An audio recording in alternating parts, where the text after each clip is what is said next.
What is going on, everybody?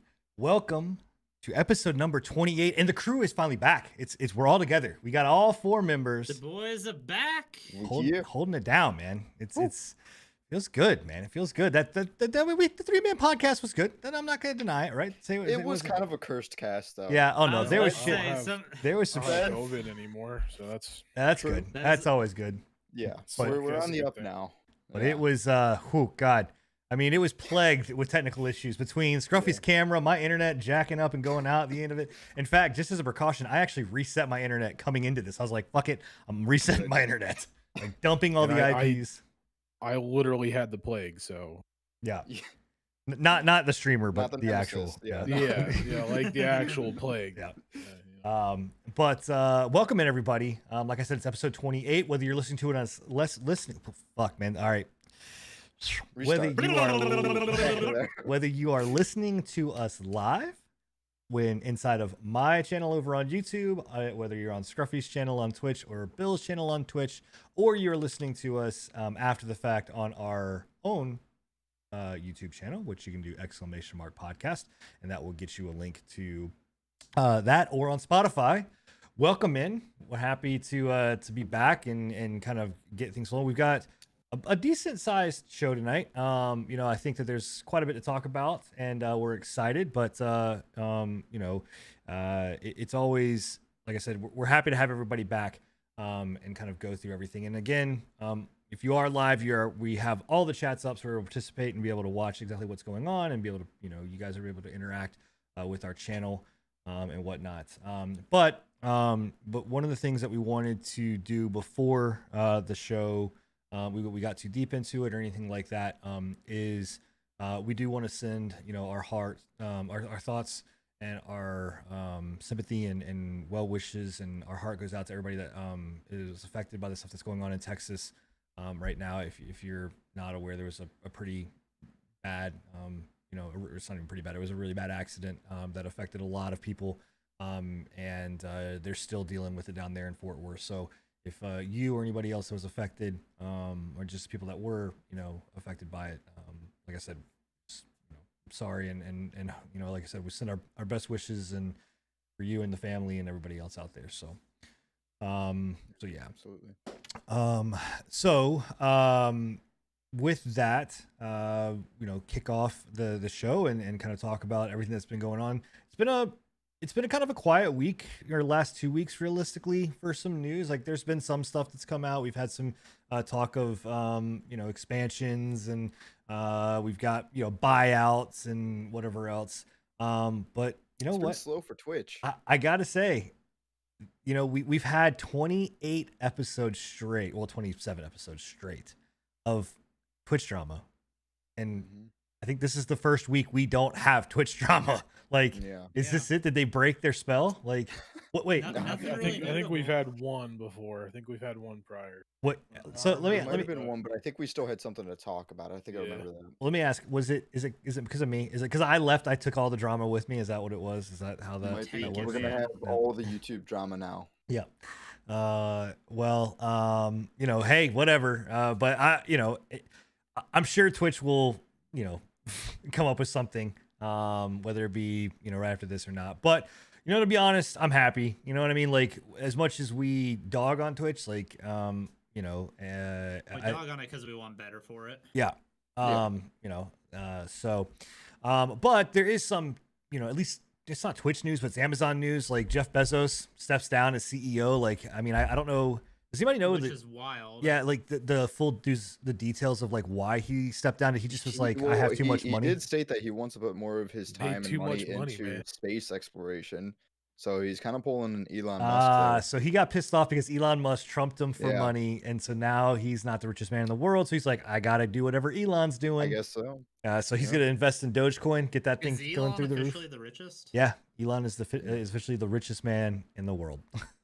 World. I thought it was just U.S. Nope, in the world. That's crazy. And he got dogged out because he said something about like donating to charities or whatever else, and people tried to like I don't know if they tried to cancel him or per se, but they just like jumped his case because they're like, oh, it must be nice to be able to give, have to wonder what charity you're going to give to. It's like, are you fucking kidding me? Like, what is the world coming to where we, it's crazy that the richest man in the world sends memes and shit on Twitter Oh, I about love it, Dogecoin and all that. Taking Dogecoin to the moon. Yeah. Game stonk. Like, yeah. Awesome. And we talked about that last week, or last episode about like the stocks and stuff like that. And we'll reiterate it here. Please be careful in what you're doing and investing. Like just because you see meme stocks, just because you see Elon Musk out there, tweeting about Dogecoin, or now these rappers and, all of these celebrities are trying to get behind Dogecoin or whatever else. Like, I'm not saying don't invest in it. Obviously, we're not financial advisors. We cannot give you financial advice. But what I can tell you is I can at least give you life advice. And I mean, sure, take it to the moon, but also be smart. Like, don't invest money that you don't have. Exactly. And also Do your to research. know when you're going to get out, because the thing about cryptocurrency that is dangerous, is more dangerous than anything else, is that it is this just kind of mythical thing, right? Like it's obviously physical, but at the same time, it's in a way not. Like Dogecoin was just someone decided to invent a cryptocurrency, right? And then because Elon Musk got behind it, Dogecoin started to go through the roof. Dogecoin's been around for a while too. It's been around for like 2-3 years. Right. It's just now taking off because Elon. Right. So like, that's my thing. Just be careful with what you're doing. Like if you're in it to try to get rich quick, that's not what it's about. Like, please do your homework and understand what you're doing with it. But something that I actually thought. Any of y'all in it right now? No. I don't. Are you anybody? So a counter to that. Are you in it? Do you have Dogecoin? Yeah, I don't have Dogecoin specifically, but I am in crypto. Okay. Just a little bit, just dipping my toes, seeing what happens. I don't want to. Crypto, getting into what I will say about the stock market, right? And again, disclaimering, right, is that we are not a financial podcast. We are not a financial advisor. Disclaimering isn't a word. Whatever. Neither is Dogecoin, but it's to the moon. So, but disclaimer for Enigma and his fucking English, degree. You cannot hold us responsible for any kind of things that we say. What else, about it though, cryptocurrency is a good way to start with stocks and, getting your feet wet, because they trade for, 0.00, or they can start at like 0.001 of a cent. You know what I mean? Like now, obviously Dogecoin, I think is up to $1. Or no, is it? Yeah. No, is it $1 now? They're trying to get to the dollar. Last I checked, it was like 63 cents. Yeah, which is, considering last week it was sitting around like 17. It's went up quite a bit. Funny story about it. A younger Enigma. I was actually about to buy about 30 or 40 Bitcoins back in like 2000 and back when Bitcoin was like 18, I think. When it was like 40 cents or some shit like that. Yeah, man. I should have, dude. I fucked up, dude. Well, I could have been a millionaire. That's the thing, is it's always one of those situations where it's shoulda, coulda, woulda, you know what I mean? Yeah. Well, the worst part about it is just how much it fluctuated back then, right? Like it would be like upwards of the $30 range, and then it would drop down to like 2 cents. It was so it fluctuated so fucking much. If you were one of the OG day traders, you set yourself up real nice for like the present day, because you could have I don't get into trading. I didn't even know what much, Bitcoin was until like 7 years ago. No. Well, Bitcoin doesn't know what Bitcoin is. Still to this day, they don't understand. I still don't understand it, man. Like, that's why I didn't buy, was because I was talking to the guy that was like talking to me about it, and I'm like, I don't understand what it is, and I do like fucking internet shit. Well, here it makes no sense. The crazy thing about it is there's two sides to at least to this Dogecoin and just this whole like Bitcoin stance and where everyone's at with it, at least trading, right? One is you have the side of people that own Bitcoin, right? And like Elon that want to take this to the moon, and whether they're doing it for memes or not. Like obviously Elon, I think he thinks Bitcoin or cryptocurrency is the way of the future. And I understand it. I understand the whole idea between blockchains and getting money out of, the hands of big banks and putting it into the community and out into the world and whatever else. I understand it. The other, so he's making money and obviously he has a shit ton of money in Doge, right? And so the higher it goes, the more money he makes. He came out and bought stock in Doge. I know he bought Bitcoin. I didn't know it was Doge specifically. Yeah, no, he just came out. It was before Sunday. I think it was Saturday. He came out. I know he bought like 40 grand worth of like Bitcoin prior to it like shooting up. He invested like $18 billion of Tesla money into Bitcoin specifically, but I didn't know how much he was personally putting his own money into Doge. So he owns a amount of Dogecoin as well. But the thing about the thing about trading and all that kind of stuff is you have to also be very careful. We're not going to go into like the whole I forgot what the fuck it's called, stock manipulation.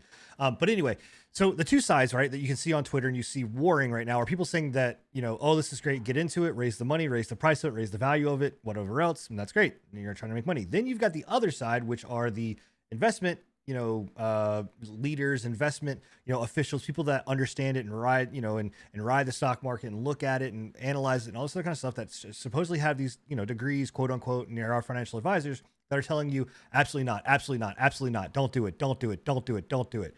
Well, here's the problem. The reality for the middleman person, and most of the people that are in here in chat that I can see that are saying like, oh, I don't understand it, I'm not going to do it, or, whatever else. And like, we're talking about it. The problem with it is that if you listen to the quote unquote experts, they're going to tell you not to do it because it threatens everything that they are doing. Like the fact that you have something that is not controlled realistically by stocks or by the quote unquote free market, it's not controlled by an actual physical good.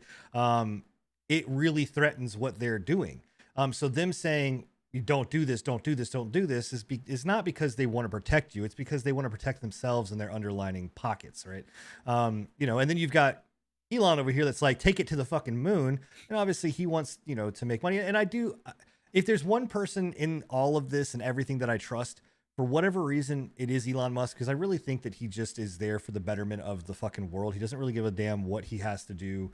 I don't trust Elon Musk. He's a fucking alien. I know he's 100% an alien, but that's why I trust him. That's why that is why Mars. That is why I trust him. So and his wife is from Venus or some shit. Like, yeah, that is why I trust him. So, but anyway, if it is true, getting back to the topic of that, Jeff Bezos actually stepped down and because he wants to do SpaceX or space travel stuff, like he's chasing Elon at this point. I just looked at something on him too. Like Amazon, he was saying that he's going to continue helping Amazon through it, right? But like, he made a shit ton of money in 2020, dude. They're saying of course he did. 37% of sales drove up from the company, making them almost 400 billion last year just for Amazon. Yeah, homeboy made a lot of money. Yep. He's not hurting for cash. Let's just make sure that's known. He has more money than he could ever do in 7 lifetimes. Like, according to this, he is the second most wealthiest person in the world. Yep. Underneath fucking alien Elon. Yep, Elon. Yep. Elon with his alien money. A little fun fact that I learned about Bitcoins is actually with Escape from Tarkov, the Bitcoin in Escape from Tarkov fluctuates with the real life Bitcoin. Really? Like the amount that it so sells for in Tarkov fluctuates with real life stock market. That gets into the creepy side of like cryptocurrency. So that's where you can practice your crypto trading, guys. And practice in Tarkov. Well, dude, Eve has been that forever. Like Eve has been a fucking social experiment of stock trading and marketing and whatever else and manipulation for decades. Yeah. So, but yeah. So anyway, so that's going on. I don't know. There's no YouTube drama. There's no Twitch drama other than, like I said, Jeff Bezos decides to step down. So congratulations to those two platforms and for not having drama this week. Congratulations. Yay. All right. So we are switching things up. Normally we go and talk about games that we've played at the end of the show, but then it's kind of like a rush.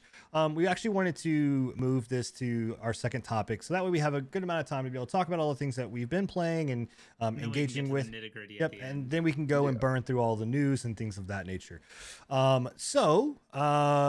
Yeah, we'll kick off with I think something where this is a time where Enigma and Scruffy, if you want to take a nap or you want to go, I don't know, play Minecraft or we'll go and grab a soda. Yeah, go do whatever else you need to do. Me and Bill can talk about DBDs. I legitimately will be back. So. Okay, well I don't I don't care. We can't see you anyway. You could be buck ass naked in a different room. Actually, don't question that. I've already admitted it. I'm always naked. So so DBD. You know, normally we wouldn't talk about updates that come out to games, you know, in particular like this, when they're especially when they're mid chapter or they are, you know, a smaller, you know, update or whatnot. Because Dead by Daylight has updates all the time. This was actually this was a very big update, in a lot of ways, and it changed a lot of things for the good and for the bad. Right. So what yeah. Dead by Daylight is kind of doing right now is, from my understanding at least, they're wanting to forego like making a Dead by Daylight 2. So they're basically just completely overhauling and upgrading the entirety of the Dead by Daylight system and game for like next generation type stuff. And that has come with map updates, and the most recent patch, which is what we're going to be talking about, has been an complete overhaul of the UI and a complete overhaul of the actual character mechanics and character models, how they move, how they look, or not look, but like how they interact with each other. Completely different animations for almost every playable character in the game. And like I said, overall UI complete overhaul with that as well. And like he said, some of it's really, really good. Yeah. And then you have Freddy that can snipe you through Killer Shack across the map. Yeah, it's how exactly does he snipe you? Because his hitbox is broken as fuck. So yeah, it's not even just him. So there's several things that are going on. So let's talk about the good before we kind of get into like the rough, right? Yeah. So one, they did an update to a killer that I've actually is one of my favorite killers to play as, and I think drastically needed an update. I don't know how I feel necessarily about this update. Talking about Clown? Yeah, Clown. Yep. Hell yeah, it's real good. Yep. It is real good. I like it, but I wanted something. They didn't really.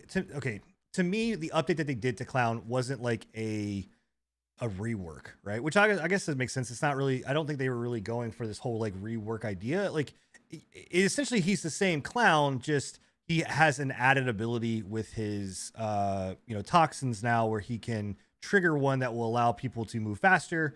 Instead of just the one where he would throw it and they would be slowed or whatnot, and they would scream and be blurred vision. I think it's perfect. I think it's good. Don't get me wrong. What I wanted to see was I was hoping for something more along the lines of being able to like something completely different, right? I was hoping for something where he would be able to go and have these like almost like balloons that would be able to pop and some Pennywise stuff. Kind of like, but so the original concept that I actually pitched to people at Dead by Daylight through my work and over at Behavior, I was like, hey, I think it would be a really cool idea of like if they were on generators, there was a skill check that kind of happened like the doctor, but it wasn't all over the place. But if a skill check failed, then it would start releasing a toxin out on the ground, right? And basically that toxin would linger there for a short amount of time, roughly kind of like the plague or whatever else, but it basically released toxin or his like toxic gas. Obviously the people would scream when they're right there, so it would kind of give him a little bit of map control and map awareness versus just his chase mechanics. And then also too, I thought it would be really cool for him to be able to have like dummies of him or the balloons kind of around, where again, it gives you skill checks, it gives you and bonuses, and if something messed up, then the balloon would pop, and obviously toxic gas would go around. I think that's all well and fine, but I think any killer that's core gameplay loop is based around the survivors making mistakes is going to be inherently flawed, because at least in like upper tiers of play, people don't tend to miss skill checks very often, and so having somebody's kit completely built around that, I feel, would be a little bit of wasted potential, because it would almost never get used unless they kept like the bottle system like he has currently with his chase. But I just don't think, like, the counterplay is basically playing the game correctly. It's all based on whether your opponent is messing up. My question is, when they gonna give you fucking pepper spray so you can like like They have kill these bitches flashlights. or some shit. They have Flashlight. I want like a A little Glock. grindy in the I eye. want like No. a fucking Glock that I can just cap a fucking pop a Exactly. cap in this motherfucker's ass, man. See, me and you, Enigma, we get it. You know, we'd be right in there. Yeah. Hey, I'm gonna let you guys talk and discuss. I gotta handle something real quick. So what they gave him instead was a mechanic to pretty much speed people up then, right? For like a second so or something? he's got his bottles still. He still has like the standard you lob it, it makes a gas cover the ground, and whoever, if like a survivor goes through it, they're slowed, they scream and cough, and their vision is obstructed so they can't see as well. Yeah. But you can also change that to the antidote, which is a different color fog. It's like yellow. And if you throw it and you run through it or a survivor runs through it, they get like a burst of speed. Kind of like that one meg perk that I can't remember off the top of my head. But it's really like, so what they're doing is they're basically just doubling down on the clown's ability to chase. He's always been a chase oriented killer. They're just giving him the ability to do that better. So there's a couple I guess of really it's kind of unique... intended to like throw people off then, like to misstep or something like that. Because so you can use it in that regard. So like obviously if you're chasing somebody, you can throw a slow bottle at them and then throw a quick bottle like in front of you away so that you run through it, you get the speed burst, they're slowed, you hit them easier. But say they've got you in a loop or whatnot. It applies to you too. The speed? Yeah. The speed? If you run through the antidote fog, you get the speed boost. That's kind of cool then. Yeah, so it works on both parties, so you kind of got to be careful with how you use it. The slow does not affect you whatsoever. It's still the same as it always has been. So does the speed actually get that much use? Yeah, the speed gets a lot of use. So, like, you can use it to speed yourself up, obviously. If you see somebody, like, off in the distance and you're wanting to double down, or even just for, like, moving around the map in general, you can use it to, like, pick yourself up. Well, that's what I'm saying. Is does it get that much use, like, offensively rather than just, like, as Yeah, so they both run off the same bottle, so it's like an ammo system for both. So your slow and your speed are both going to use up your same amount of ammo, and then you'd have to recharge. But say you are looping somebody and they are going to loop and hit a window, okay? You can hit them with the speed boost right before they hit the window, and it can cause them to, like, if they're not paying attention, they'll overstep the window. And that's kind of what I was thinking. And then you can get the hit on them. Or say they drop a pallet on you. You get stunned by the pallet, you throw the speed boost at your feet, start kicking the pallet. By the time you're done kicking the pallet, the speed boost will have taken effect, and you can just zoom through that and kind of make up any lost ground that you would have had from getting stunned. Does it actually speed up any like actions like kicking pallets or dropping floors? No, it only specifically speeds up the movement. So there's some interesting ways that you can use it. I think a lot of the more creative ways involve like causing people to miss windows, miss pallets, that kind of thing. And I think it's a good system overall. I think it is doubling down on what they envisioned for the clown to begin with, which was to be like the chase-based killer, like specifically. And it keeps his identity the same. They didn't want to change him with his bottles because that was the vision that they had for him to begin with. They're not going to go and change that completely overall. I could honestly see them if this doesn't push him up enough where they can like what I'm seeing in chat where it would actually speed up actions. Like if you do a speed bottle, you would like double time kick through. I think that would be cool. You think that would be too much though? Maybe. I could see it. So he's already got this perk called Bamboozle that's whenever you walk through a window, it blocks that window off, and he gets a slightly faster vault through a window. If the speed boost like made it so that he could like just go straight over it really quick, that might be a little too strong. But yeah, if this doesn't end up getting the intended results with him, I could see like the speed giving him like some increased animation speed on top of it. I think the kit definitely sounds cool. And then like what they're saying, if say a survivor were to go through a vault through a window, it would also increase their speed through the window as well.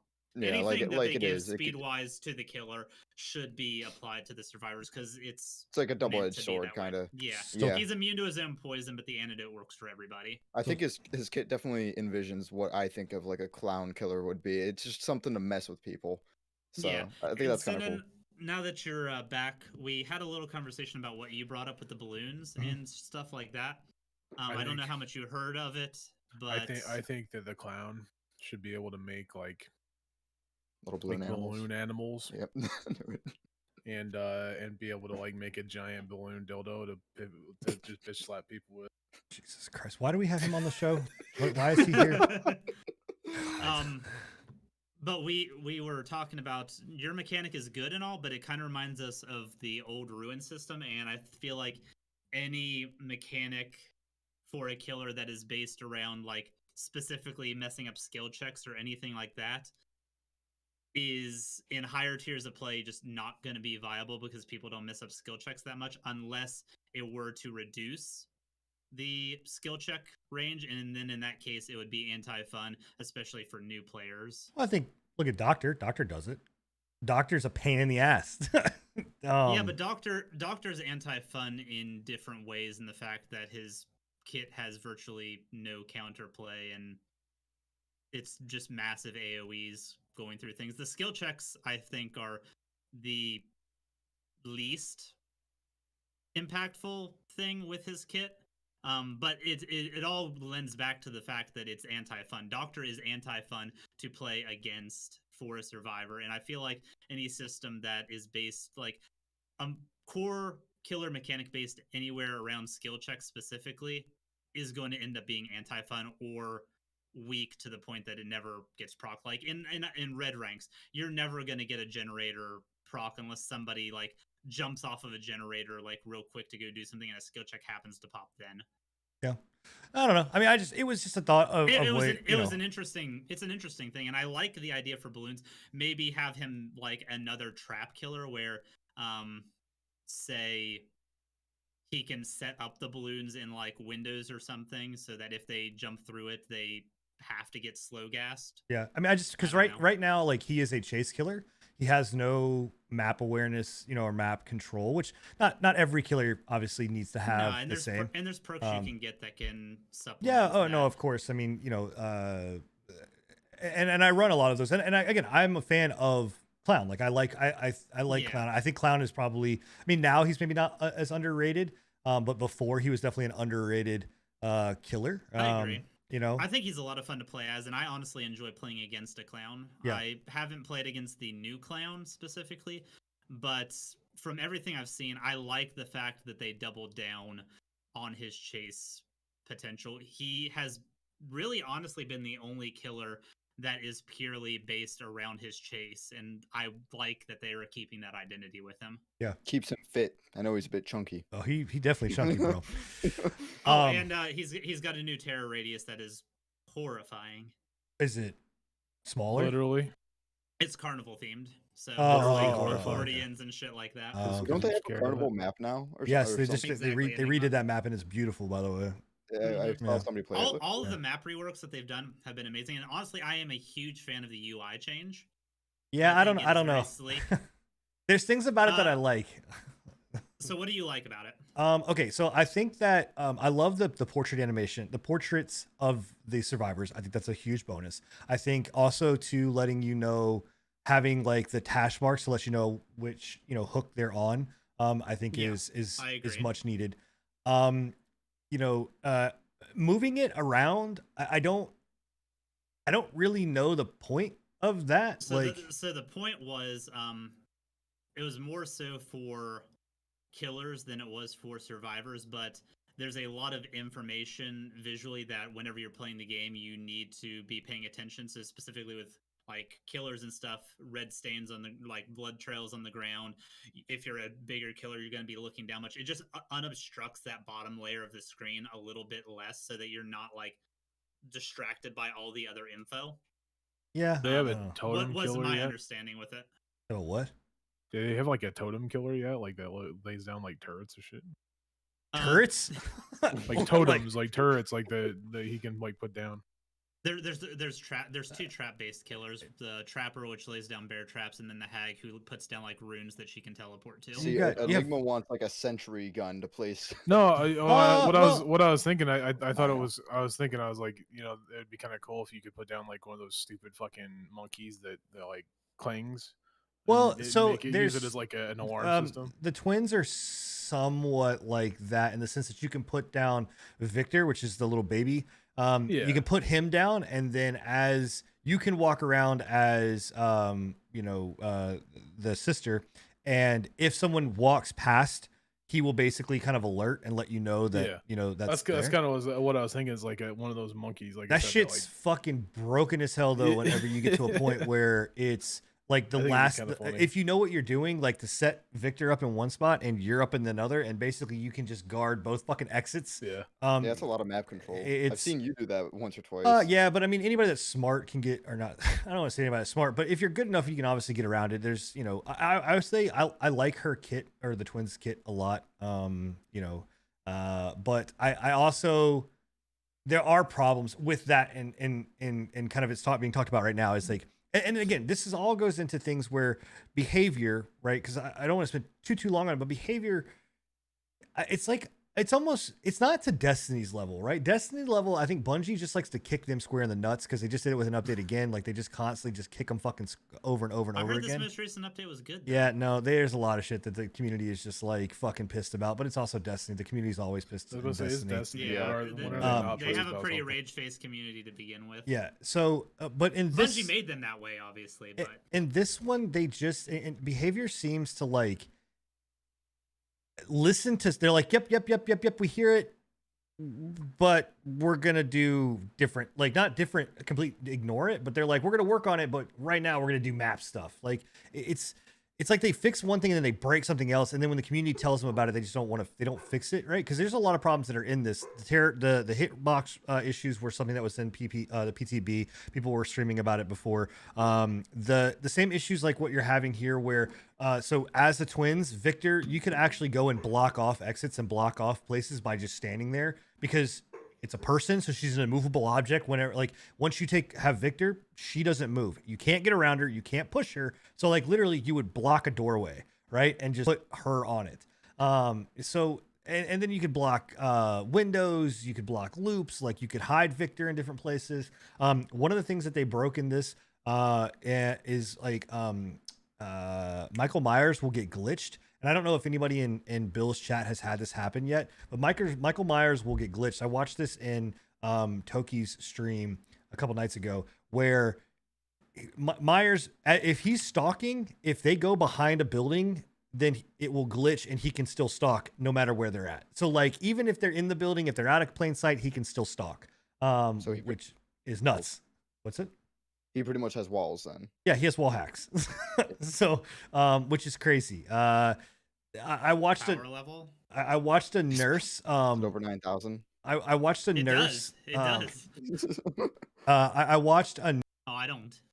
He's leaning. All this, dude. He's lying. He's back. I swear to God. God. You're back.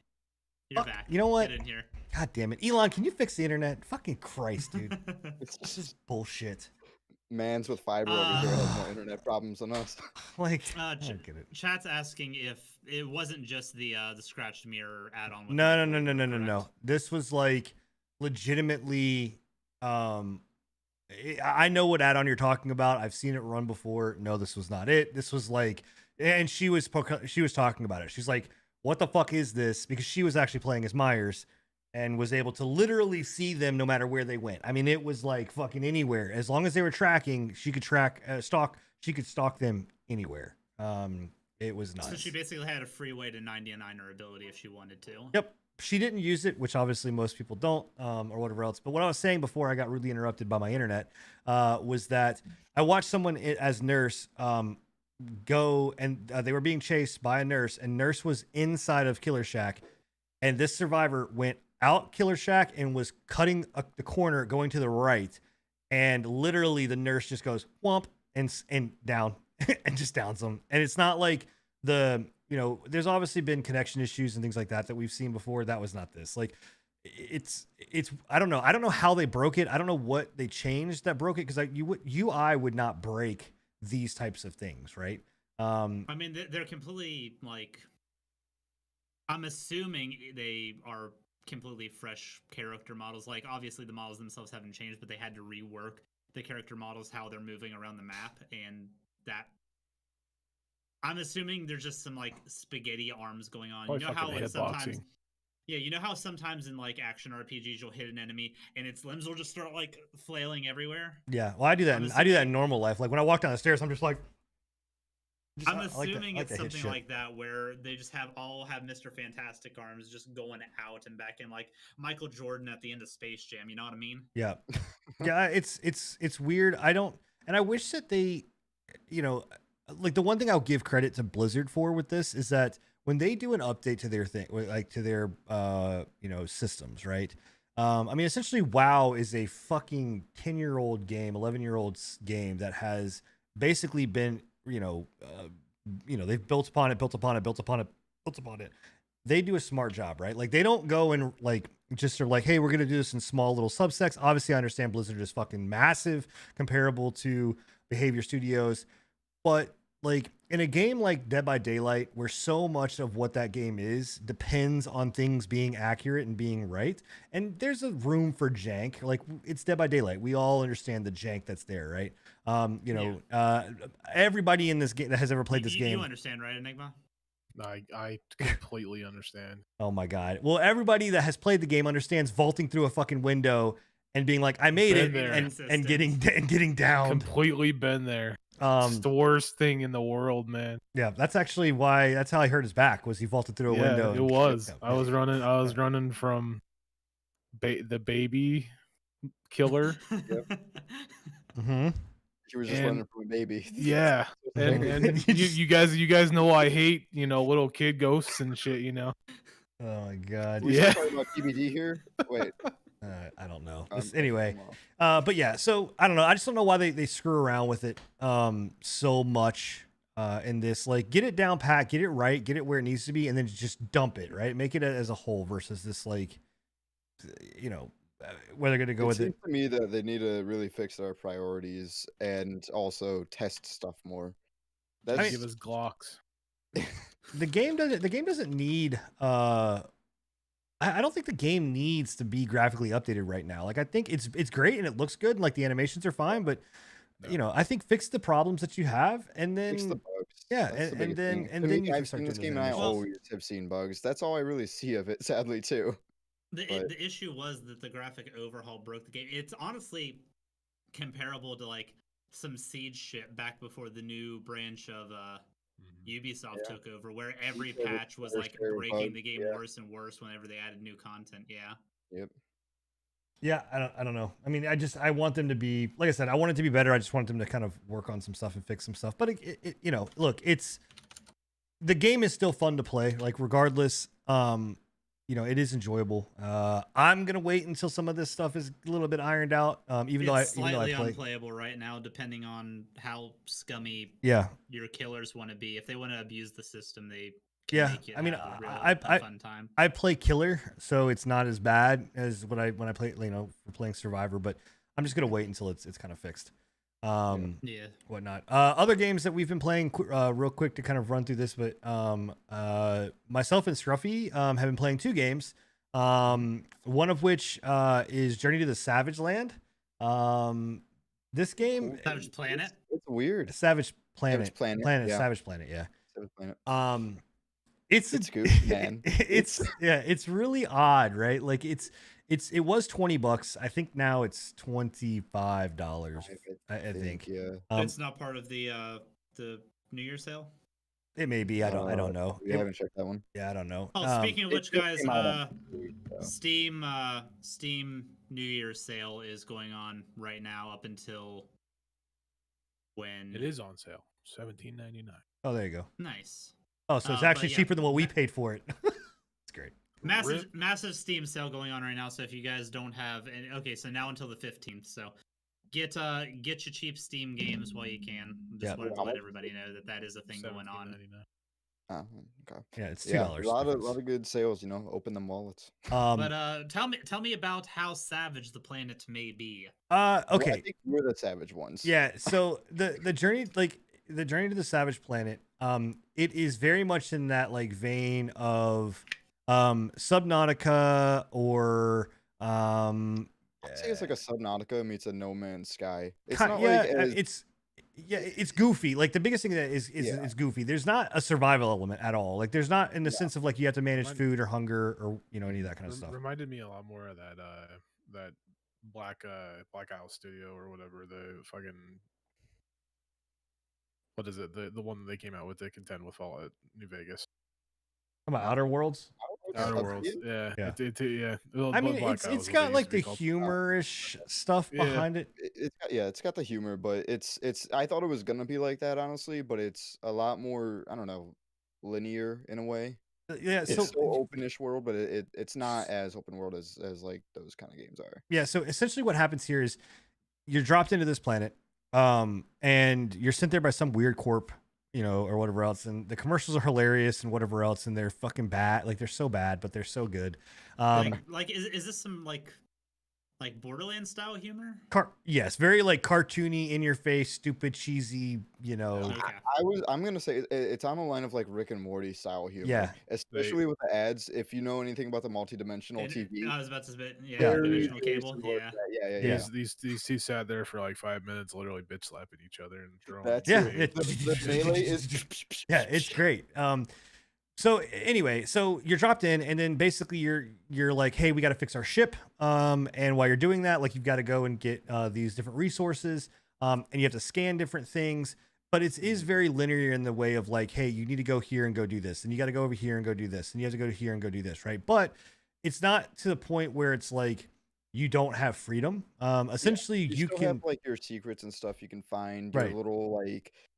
Easter eggs and all that sort of stuff. So it's still got like some sense of exploration in it, which is nice. Yeah.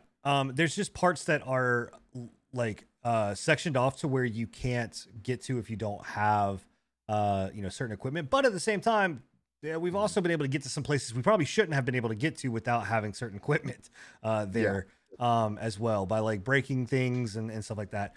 There's no terra modding or geomod. There's no terraforming. Nothing like that. But what I'll tell you is like it's a goofy, stupid, dinky little game to get into, and it's like beautiful. The game is very pretty. It runs good, dude. Yeah, it runs really well. I don't know why it got so much hate on Steam. Steam's reviews just always suck, I feel like, but like it runs pretty well. I've only encountered a few bugs here and there, and that's about it. Wasn't it an Epic exclusive? It was an Epic exclusive. There you go. Why it got such shitty reviews. Yeah. There you go. So it was an Epic exclusive for a while, and then it came to Steam. It's I don't know. It's like I said, it's enjoyable for $15 or $17 or whatever the price is. I think it's worth it just to go in, especially if you want something for like. Is it a survival game? It's not survival. Like no, it's not survival. Like it's survival in the sense that like you are on a world and you can die, but you're not gonna die from hunger. It's just like a linear story or adventure game. Linear in the sense of like you have to go like to progress to the different worlds, you have to go do stuff, but like it's not linear in the sense of like you can only go here and do this. Sandbox game, that's what I'm thinking. Yeah. Okay. It's more sandboxy, but it's more of a guardrail sandbox. Let's just say that, because it's not linear, but it's also there are rails that say like you can't go past here until you get to a certain point unless you somehow break it, which we've done. But like, there's nothing that says you have to keep going in this direction. And there's crafting and there's upgrading and there's choices and secrets. And like one of the cool things is there's just like, you look at it, you scan it, and it's like, this looks like it wants, it could use meaty flesh, right? And it's got like this teeth, and it looks like a fucking garbage disposal. Where these little there's these little chicken things running around that are like little cute little puffball chicken whatever, or like, right? And literally, if you run and slap it, it will kick, and you just that little shit. Fucking just go bonk, and they literally go. Ah! And if you do it right, it'll just get sucked into this like meat grinder, which then it just is like. And the little thing screams, and then these tentacles come up, and there's your secret. And you get to go in and go do this. Like, that's great. Or you shoot this bird that, like, when you shoot it, it fucking splits into 6 things, and they're all screaming and yelling. And like, oh my god, yeah. They just it's a fun, dinky little like Rick and Morty style game, and when I played it and we were playing it, we just had fun. Like it's one of those things that you smile, you have a good time with, you don't take it seriously, and you just have fun with it. So yeah, so that's a great couch co-op game. It's a great game to pick up to play co-op. Like I said, $17, it's worth it all day long. 25, I don't know if it's worth that. The other game that we've been playing is Spellbreak, and I'm not gonna spend a long time on this. But Spellbreak is a game that was not an Epic exclusive, then went Epic exclusive, then went to Steam. And it is a Wizard BR game. Oh, it's a Harry Potter battle royale. Yeah, it's Harry Potter Fortnite. It's not Fortnite. Like, it is Fortnite. It looks exactly like Fortnite. It's Fortnite. You're just crazy. No building and no toxic 12-year-olds. No, just toxic spells. Yeah. It's a cool little concept. I don't want to spend a lot of time. In fact, I don't really spend much time at all on this. I would say go check one of my streams. Go check. Well, I would say Scruffy stream, but unfortunately, Scruffy can't stream it and play the game at the same time. But you can go on my channel and check it. Some of those streams out that we've been on there. It's a cool little game. It's different than any BR that's out there. You know, you drop in, you have spells. You know, and all of these spells interact with each other. That's the cool part. Is like if I throw down a tornado, I can throw fire. Gauntlets pretty much. Yeah. And there's like 5 or 6 different kinds of gauntlets, like wind, earth, fire, toxic, ice. I feel like I'm missing one. Electricity. And electricity. Yeah. And yeah, like you were saying, they all kind of combine with each other. So like if you throw down like that tornado, you know, you can make it like a fire tornado, I think a toxic tornado, electric tornado. And they all have their little things, so you can kind of combine. And you can only run 2 at a time. So you have your primary that you go into the game with, and then throughout the game you find a different like secondary spell to kind of combine that with. Yeah. Does it have the heart ring so that you can summon Captain Planet? Oh my god. No. No. No, but it's a cool. Enigma's got the jokes today. It really does. Yeah, it's a cool little BR. You know, it's free to play. Yeah. If you are in the mood for a BR game and don't want to deal with Warzone, try it out. It's pretty. I mean, I liked watching you guys play it, but then again, I fun, liked watching other people play like Fortnite as well. So I just don't really like playing BRs in general. It can get extremely fucking hectic, extremely fast. Like. Yeah, that's some of those games when it gets down to that final circle, you still have like 4 or 5 teams in there, and they're all just going at it with tornadoes. Yeah, I mean, and that's the thing that makes it so much different than any other BR, right? In any other BR, you've got one line of fire that's going in this direction, right? And it's taking up this much space. But when you're in a circle like this, right, and you've got 2 teams, 3 teams, and they're casting fucking spells that take up the entire fucking circle. Like last night's game or 2 nights ago, that game ended and there was 17 people alive, and it was me because Scruffy got, you know, we got pinched and he got eliminated. And we're just hiding in a corner, invisible, seeing all of this go down. Just he kept casting this like shade over himself to go invisible, and everything's happening around him. It's hilarious. It's nuts, dude, and it's crazy. So it's some really cool experiences. Like I said, free to play. Try it out. You know, I think you'll have a good time with it if you like that kind of stuff. Try it out on fucking Epic. No, go on Steam. Do it on Steam. All right, so Valheim, Enigma. This is all you, buddy. Valheim, so good. Well, my audio just peaked. Thanks, bud. Appreciate that. You're welcome.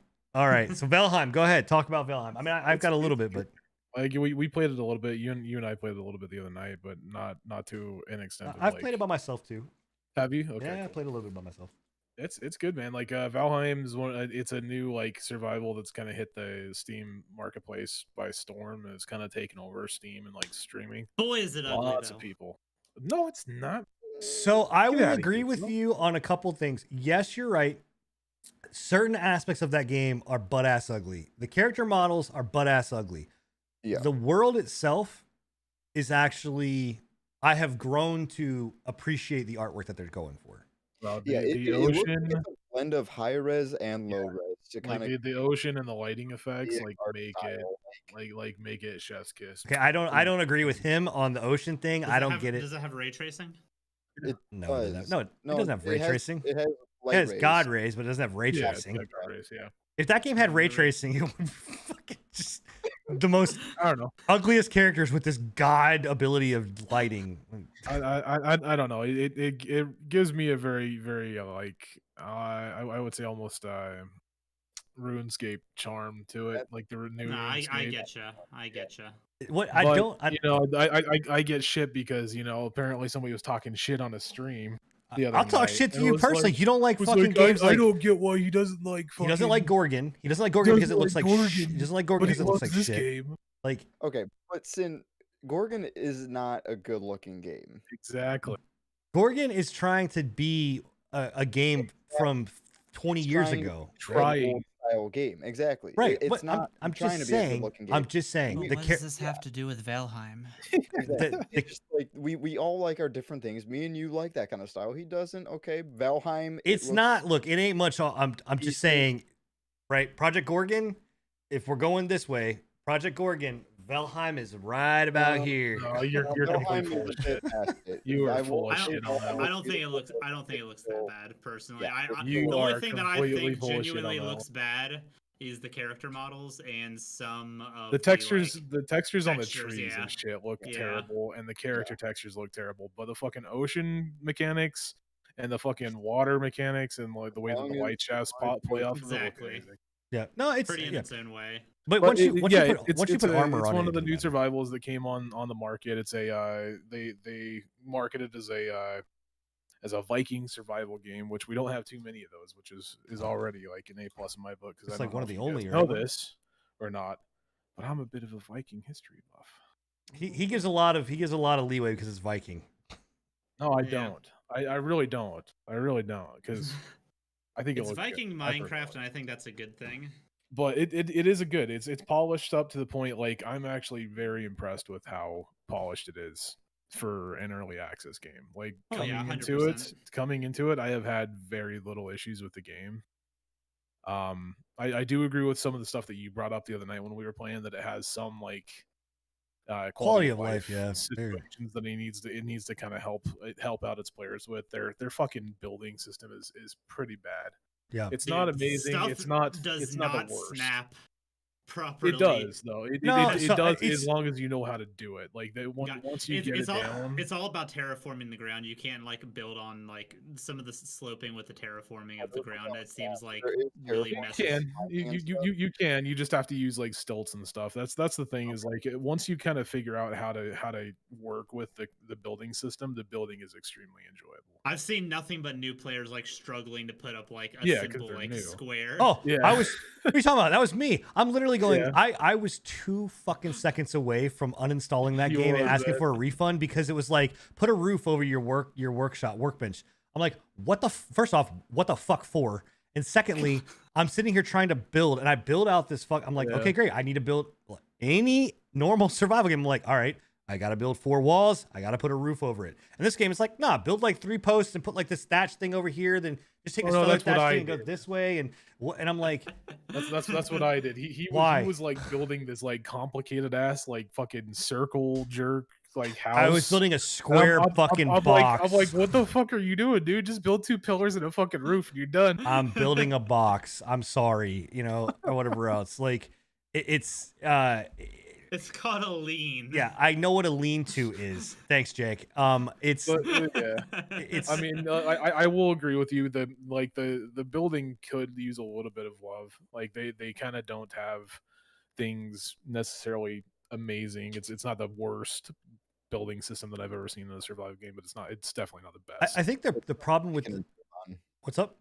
It's something that they can improve on. It's janky, but also that's kind of what the game is. What's impressive about it is some of the stuff I've seen people like screenshots of what people have built as far as like this kind of idea of like this Viking town and civilization. On my dedicated server, I've got 6 guys that have been playing with me. I have 60 plus hours in this game already, and it's only been out for like maybe a week. And we've got a whole fucking like medieval or not Viking age fucking town, including docks and walls and shit. Looks fucking yeah. So you should throw some of those in my Discord. I definitely will throw some screenshots up. I've even got I went and found this small island out in the middle of the ocean because I was getting tired of.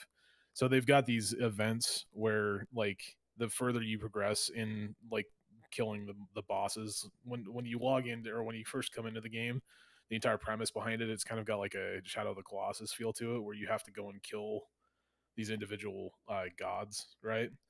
And the further that you get into those gods, the worse these like events are. And they'll send like the initial one is like they send boars and shit at you, which attack your housing and shit, and then it just progresses upwards and upwards and upwards the further that you go with killing those bosses. I was getting tired of that because I'd get done building my house, and then I'd get like the fucking troll event that came up, and I'd get like those things 3 are trolls fucking taking down terrifying. my entire house. Jeez. So I went and found an island, and anytime an event happens, they get stuck in the water, and I'm just like, "Fuck you, bitch! You ain't getting my house." Yeah. I think their issue with the building side of it is that it seems like they went to a point where they tried to do a lot, but and that's what, honest to God, the whole game feels like. Like they've done a lot of things. Like I'll say, like it's one of the best games, at least when it was in early access in survival style games, where if I go and cut down a tree, it will. However, it'll hit another tree, it'll knock down that tree, or it may like lean to, there you go, Jake, it'll lean to on another tree or whatever else. And like, you can crawl up it, so their, concepts of like that are really, really well done. Their principle behind giving the game like dungeons and, more like some MMO elements to it add a lot. There's a lot of things like as you get into the game, if you were to just see it from its base level, which a lot of people I think just kind of saw this and was like, okay, like if it had released for more than money than what it was, I don't think it would have been as popular, or it was as quickly. But once you get into the game, like you realize there's a lot of fucking subsystems into this. Like there's a lot of like systems on systems on systems on systems that is great. I think that they need to basically halt and do quality of life stuff now. Like the fact that I can't go in and see like what items do I need to craft, like, or do I need to be able to craft the next stuff? Yeah. Like I have to go to a workbench to be able to see that stuff sucks. There's things like I can't change keybinds. Like realistically, like I can't mouse wheel through my items. That does my camera zoom. I don't like that. And there's small stuff, but I will say, like, if you also fuck deers and they're stealthing, like, which I know they're fixing in an update that is coming out. You fucking just completely. I negated doing archery. I didn't want to do archery. I don't like archery. I don't like archery in any game. So he's sitting there. He's sitting there trying to kill a fucking deer with a spear, throwing it at it, and going to fucking picking it up again. I'm like, I'm sitting there like, oh, you want that dead? No. Let me understand. Look. My problem isn't the fact that you can effectively use a spear with killing stuff or whatever else. There's 2 problems that I have with it. One is the stealth, because they said they're addressing this. The stealth stuff is coming up, and they're fixing the stealth issue. They know that's an issue, that it's a problem. They've already addressed. They said they're coming out with an update for that, because you would literally like go to stealth up to this thing, and it would say you're stealth, but I'm telling you, and I understand realistic, deers or whatever, but I'm telling you, this thing would fucking just like take off, and it would be. Were you walking at it? Was the wind blowing towards the deer, or were you walking into the wind? No, it doesn't do all that shit. It isn't scum. But had you showered recently? Okay. The other aspect I have, and Did you can find agree... deer urine and rub it on your boots. You done?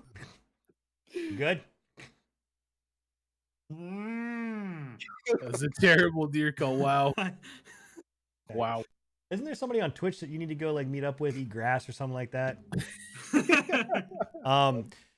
Anyway, so is the trajectory, that's my bigger issue, is mainly the trajectory with it. Is like you'll go and you'll set to aim this thing up here, and there is like drop off and stuff like that. But like you'll go and should be like, okay, it should go here based on where I'm at, and you'll fucking sometimes overshoot that bitch. Other times you'll hit right in front of it.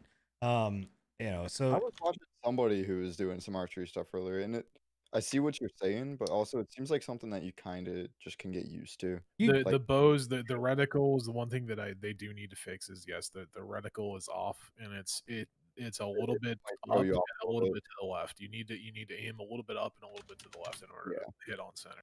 That's what I was seeing. So, yeah.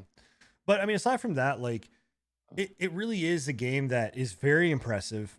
Even if I will say, as survival games go, most of the times I don't like playing survival games by myself. I want to play with another person. This is actually a game because of the way that they've built the world and progression, it actually is playable by yourself and is fun. You know, to play the by one thing yourself. that I like about it as well is that like you can play by yourself, and then the way that they have their characters set up is that like if you want to play with your friend but you don't want to restart a new character, you can take your character that you're playing on your solo world into any world. Yeah. That's cool. Because it's not because it's not like a massive multiplayer game, or it's not like a PvP game. They say fuck it, and they're just like, hey, if you want to take your max level fucking 60-hour Viking into this new dude's fucking new world, have at it. I love how they drop you into that. It's like these fucking ravens. Also, fuck Huggins. That's the fucking stupid. Huggins awesome, man. Fucking dick. They fly you in on this big ass Valkyrie, right? And then like I don't know, man. You're like 50 to no, you're farther. You're like probably a good like 200 foot up, and she just drops you. Like there is no care in the world. She just drops you, and you just like fucking plummet to the earth and just go bonk into the ground.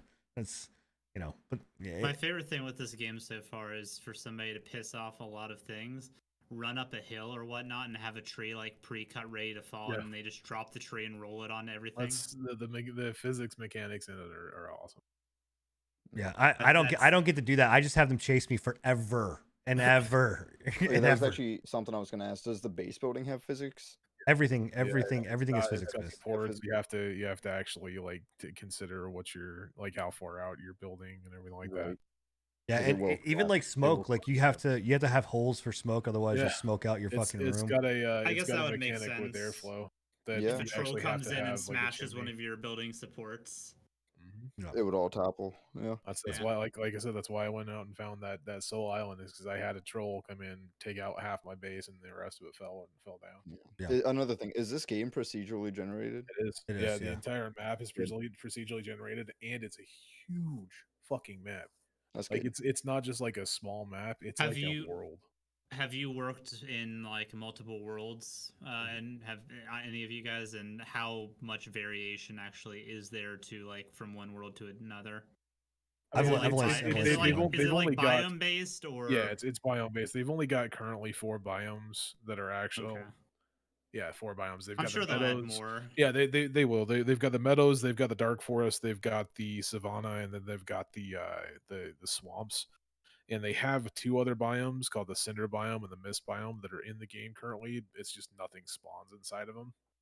Okay. So they're still kind of deving those, and those are going to be coming in. They've got a roadmap up already. Yeah, and the next update's going to be I think it's called like Cult of the Wolf or something like that, which sounds interesting.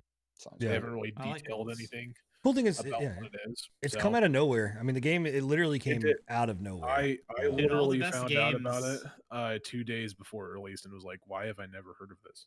All the best games, man. If 2020 taught us anything, it's the fact that random indie games that pop up out of nowhere always like are where the success is gonna lie. It was with Among Us. It was with Phasmophobia. Ghost game. Phasmophobia. Phasmophobia. Yeah. Yep.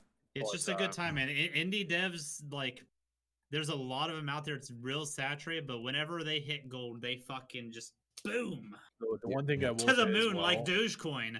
The one thing that I will say as well is like the mechanics behind like sailing and shit are like spot on. Like, except for the fact you ran into almost every fucking rock on that. You were terrible at Sea of Thieves when it came to running our boat. Sin for some reason didn't see him, but like the wave mechanics can get insane. It's like on par with, well, not really on par, but it's up there with like Sea of Thieves and okay, I need to see them, because what I saw was not that. I was like, oh, that's cool. Yeah, it rains, so the water comes up. I don't know why you could see he was like, oh my god, they're like beautiful. I'm like, huge fucking wave. I'm like, dude, this looks like, I don't know, man. This looks like some really shitty fucking version of like what water is supposed to be like, but whatever. Hey, man, I believe you. Like, sure. I don't know why you weren't. I mean, Sea of Thieves and Assassin's Creed Black Flag to me are the 2 games that have like the best fucking ocean out there. Well, the sailing is extremely good. Like you actually have to like sail into the wind. You have to direct your sails. But so wait, you're telling me you have to flag. sail into the wind properly, but a deer's not going to smell you downwind? Yeah. I think you guys need to think into that one. I'm telling you, deer urine. okay. Also, I don't think On the you're boots. supposed to sail into the wind. You're supposed to sail with the wind. Whatever. I don't know. I'm not getting on another fucking boat because he mentioned that there's a kraken out there. So I'm like, I'm good. I'll stay on land. I don't ever need to go out to the fucking water. As far as I've heard, there's a kraken. Really gonna give it to you. I know that there's sea serpents that have fucked my boats up quite a few times. I don't need any of that. I don't need that shit. That's why I don't play Subnautica. I don't deal with it. And it's got kind of a system kind of like in Windwalker where you have stamina. So like if you get dropped into the ocean, you're dead. Like there's no swimming back to land. Dang. Gotcha. I know that the weather affects your stamina too. So if you're like cold, you'll slower regen and stuff like that. Yep.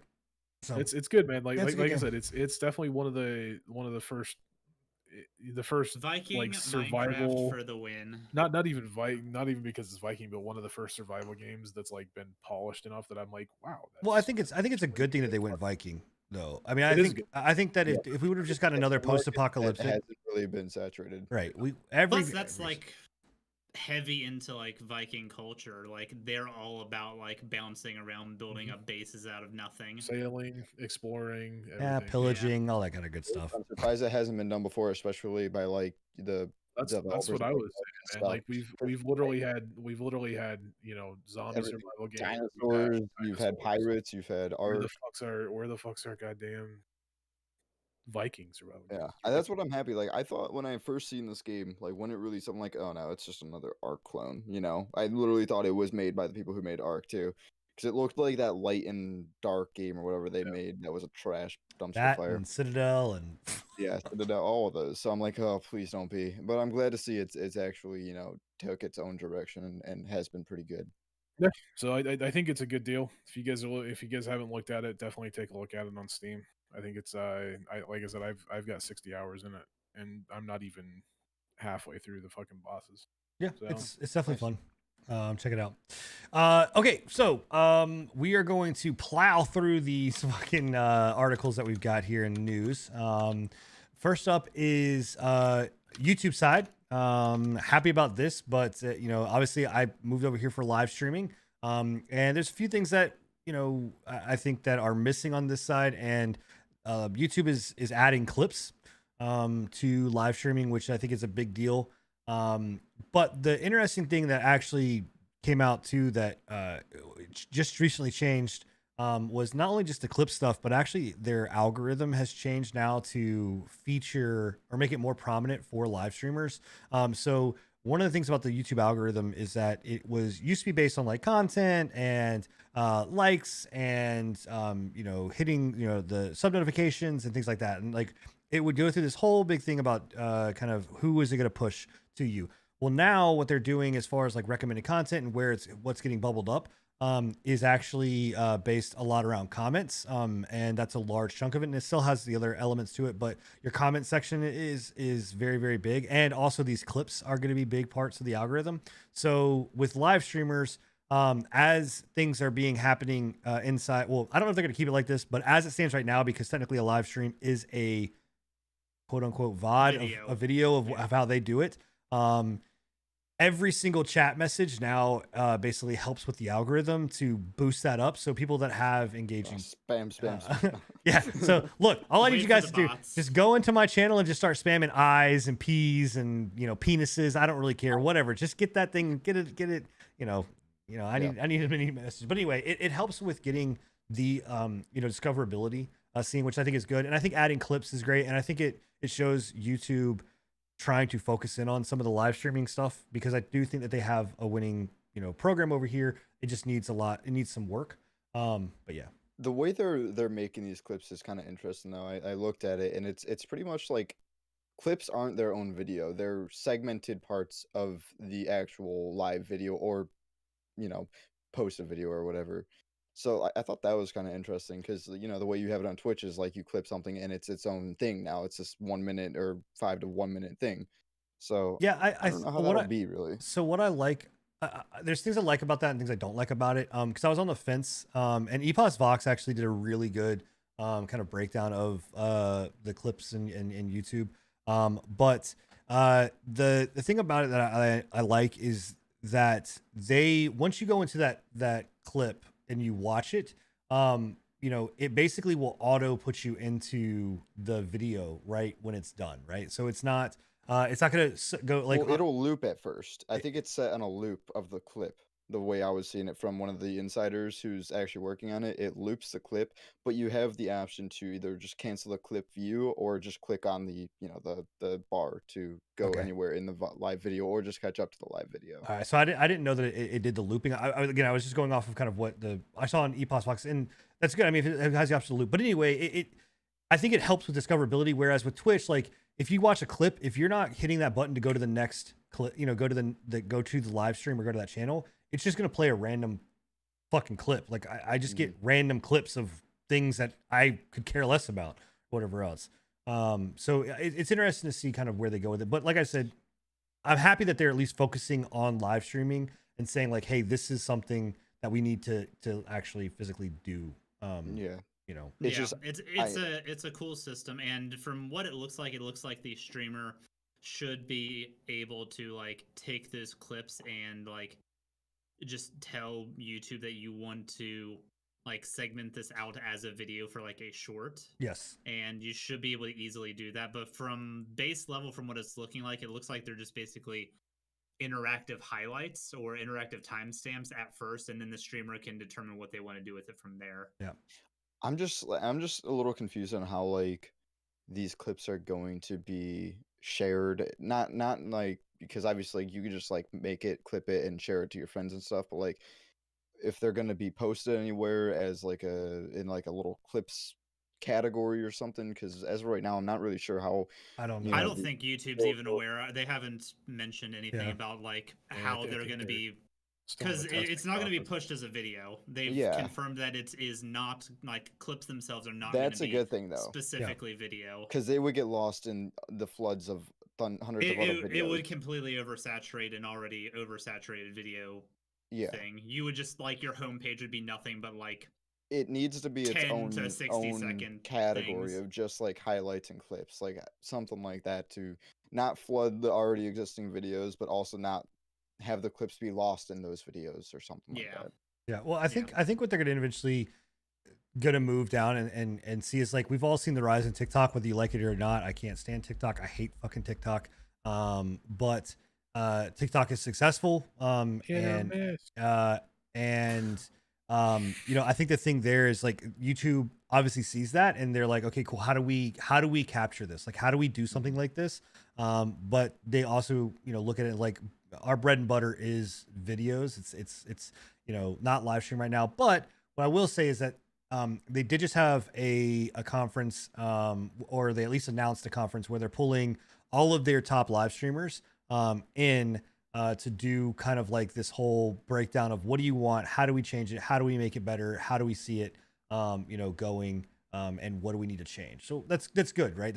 That will apply pressure to Twitch, and vice versa, to have competition with each other to actually make something better, right? And competition helps everybody. Competition, whether you're a YouTuber, whether you're a Twitch streamer, whether you're a Twitch streamer that does YouTube videos, or any mix and match, any competition is overall going to help content creation as a whole. But if YouTube came out with something like what TikTok does, honestly, that might blow up, because that's the format that a lot of people nowadays are wanting, is that short, like 10-second to 1 minute video. They'll take it over any like hour-long or 30-minute long highlight video any day, just because of like how quick it goes. You can get lost in that. YouTube's already pushing that style video to begin with. I've noticed that. I've been seeing a massive upsurge of like 40-second videos. Yeah, but YouTube's always been really big with like short form content. They either want 10 plus or they want less than a minute. They have shorts, which I think that's YouTube is shorts. Instagram is Reels, which is and that's their live service, but also like their like quick. But shorts aren't anything different than just like a. No, but I'm saying it's them in that small format, small like trying to capture that or whatever else. No one has done it. What's mind blowing too about this is like TikTok was fucking Musically. Like TikTok was not TikTok. Like it was Musically before it was TikTok. Like the fact that it's blown up. I guess thank God for high school girls doing stupid dances, because TikTok wouldn't be what it is today without that. Like, you know what I mean? Like, I think we should go and do a TikTok lip sync. Yeah. Well, it's 100%. I don't know. But in any case, you're right. You're come on, bro. You're shut up, Enigma. God, we're not. Oh my God, dude. We are. I think you're right, Scruff. Where people will consume that in large amount of doses over a short period of time. Where like, oh, I'm gonna go sit on a toilet instead of going looking through Twitter. I'm gonna look through TikTok, right? Or whatever else. Or if I'm in a car ride, I'm gonna go look at TikTok videos. But then if YouTube can capitalize on that and as well have their video on demand content that they've got plus live streaming, like that's a monster of a platform, it is to have. 100%. You know what I mean? They just have to push the right things, because like if there is like a shorts or something, I've never heard of it. I've never seen like a shorts tab or something. Google is never good about that kind of stuff. Like they are very good about bringing shit out and then letting it die.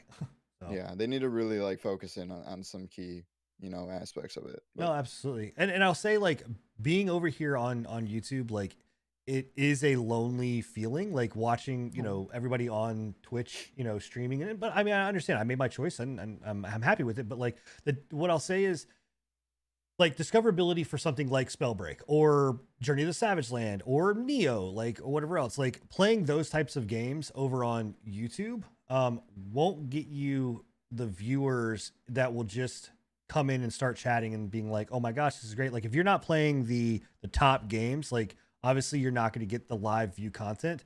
It's reversed, right? What it is basically you're creating that content.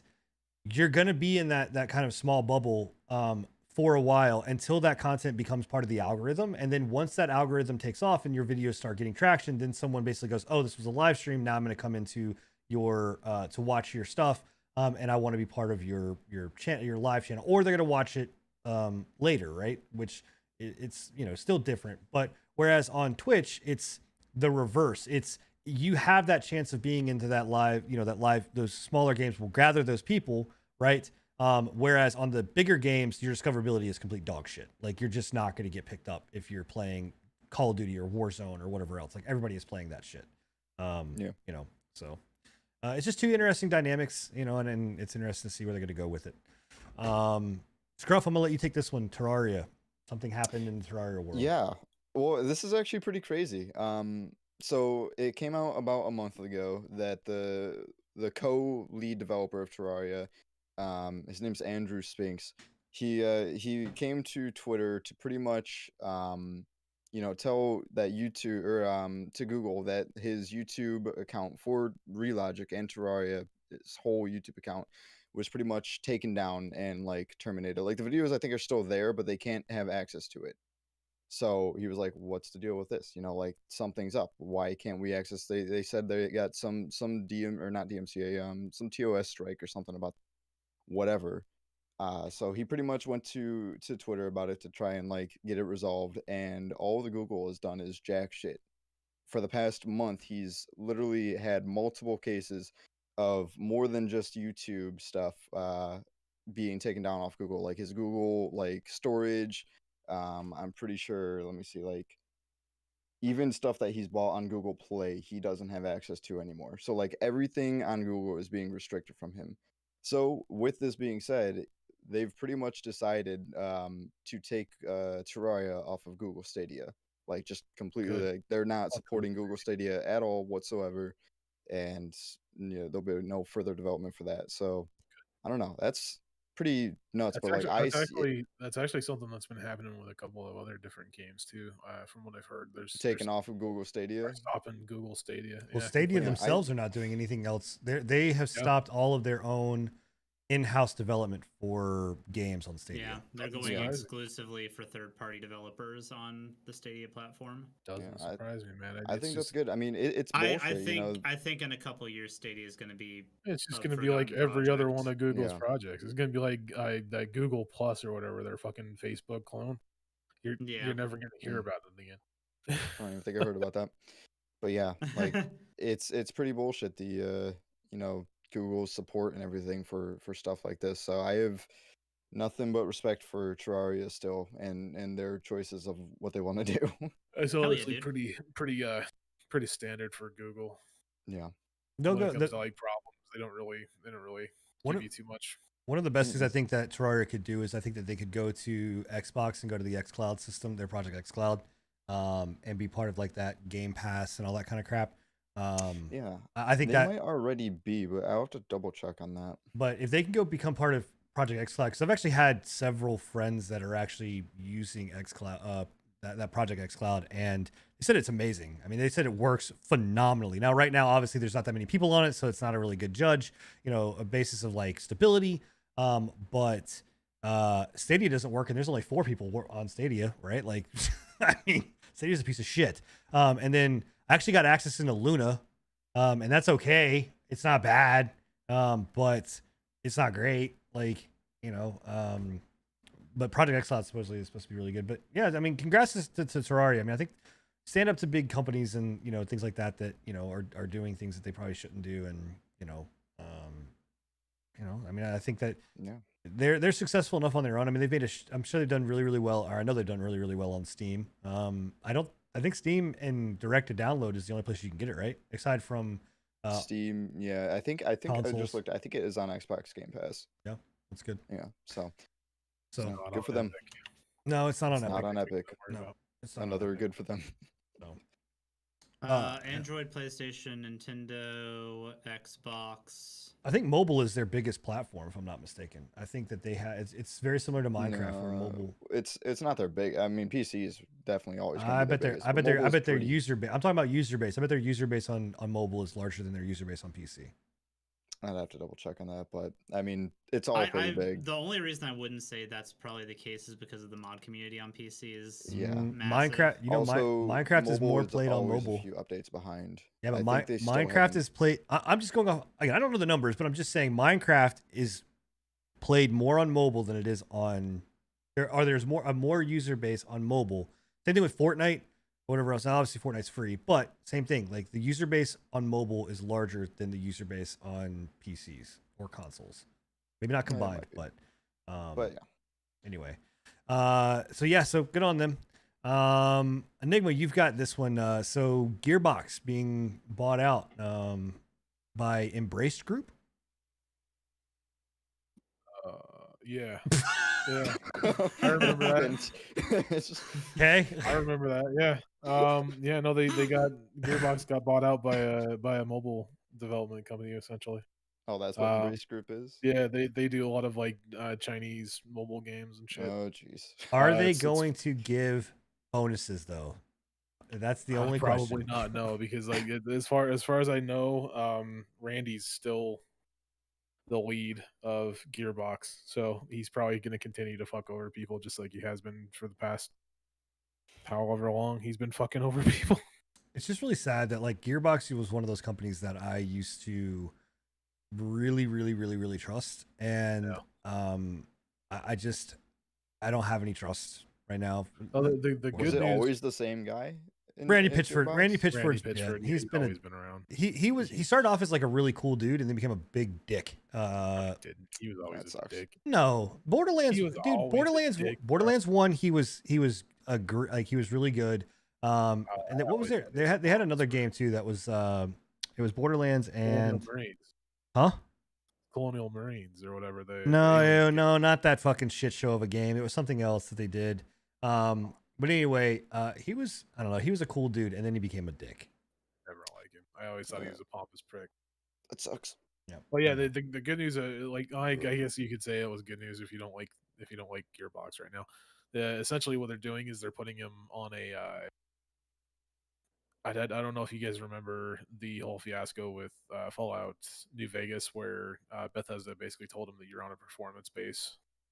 So if you hit this certain type of Metacritic, you get an X amount of money. Yeah, that was their bonuses that they were getting. Yeah. This company is telling Gearbox that if you don't hit this X amount of money, you don't get paid. Essentially, we're gonna shut you down.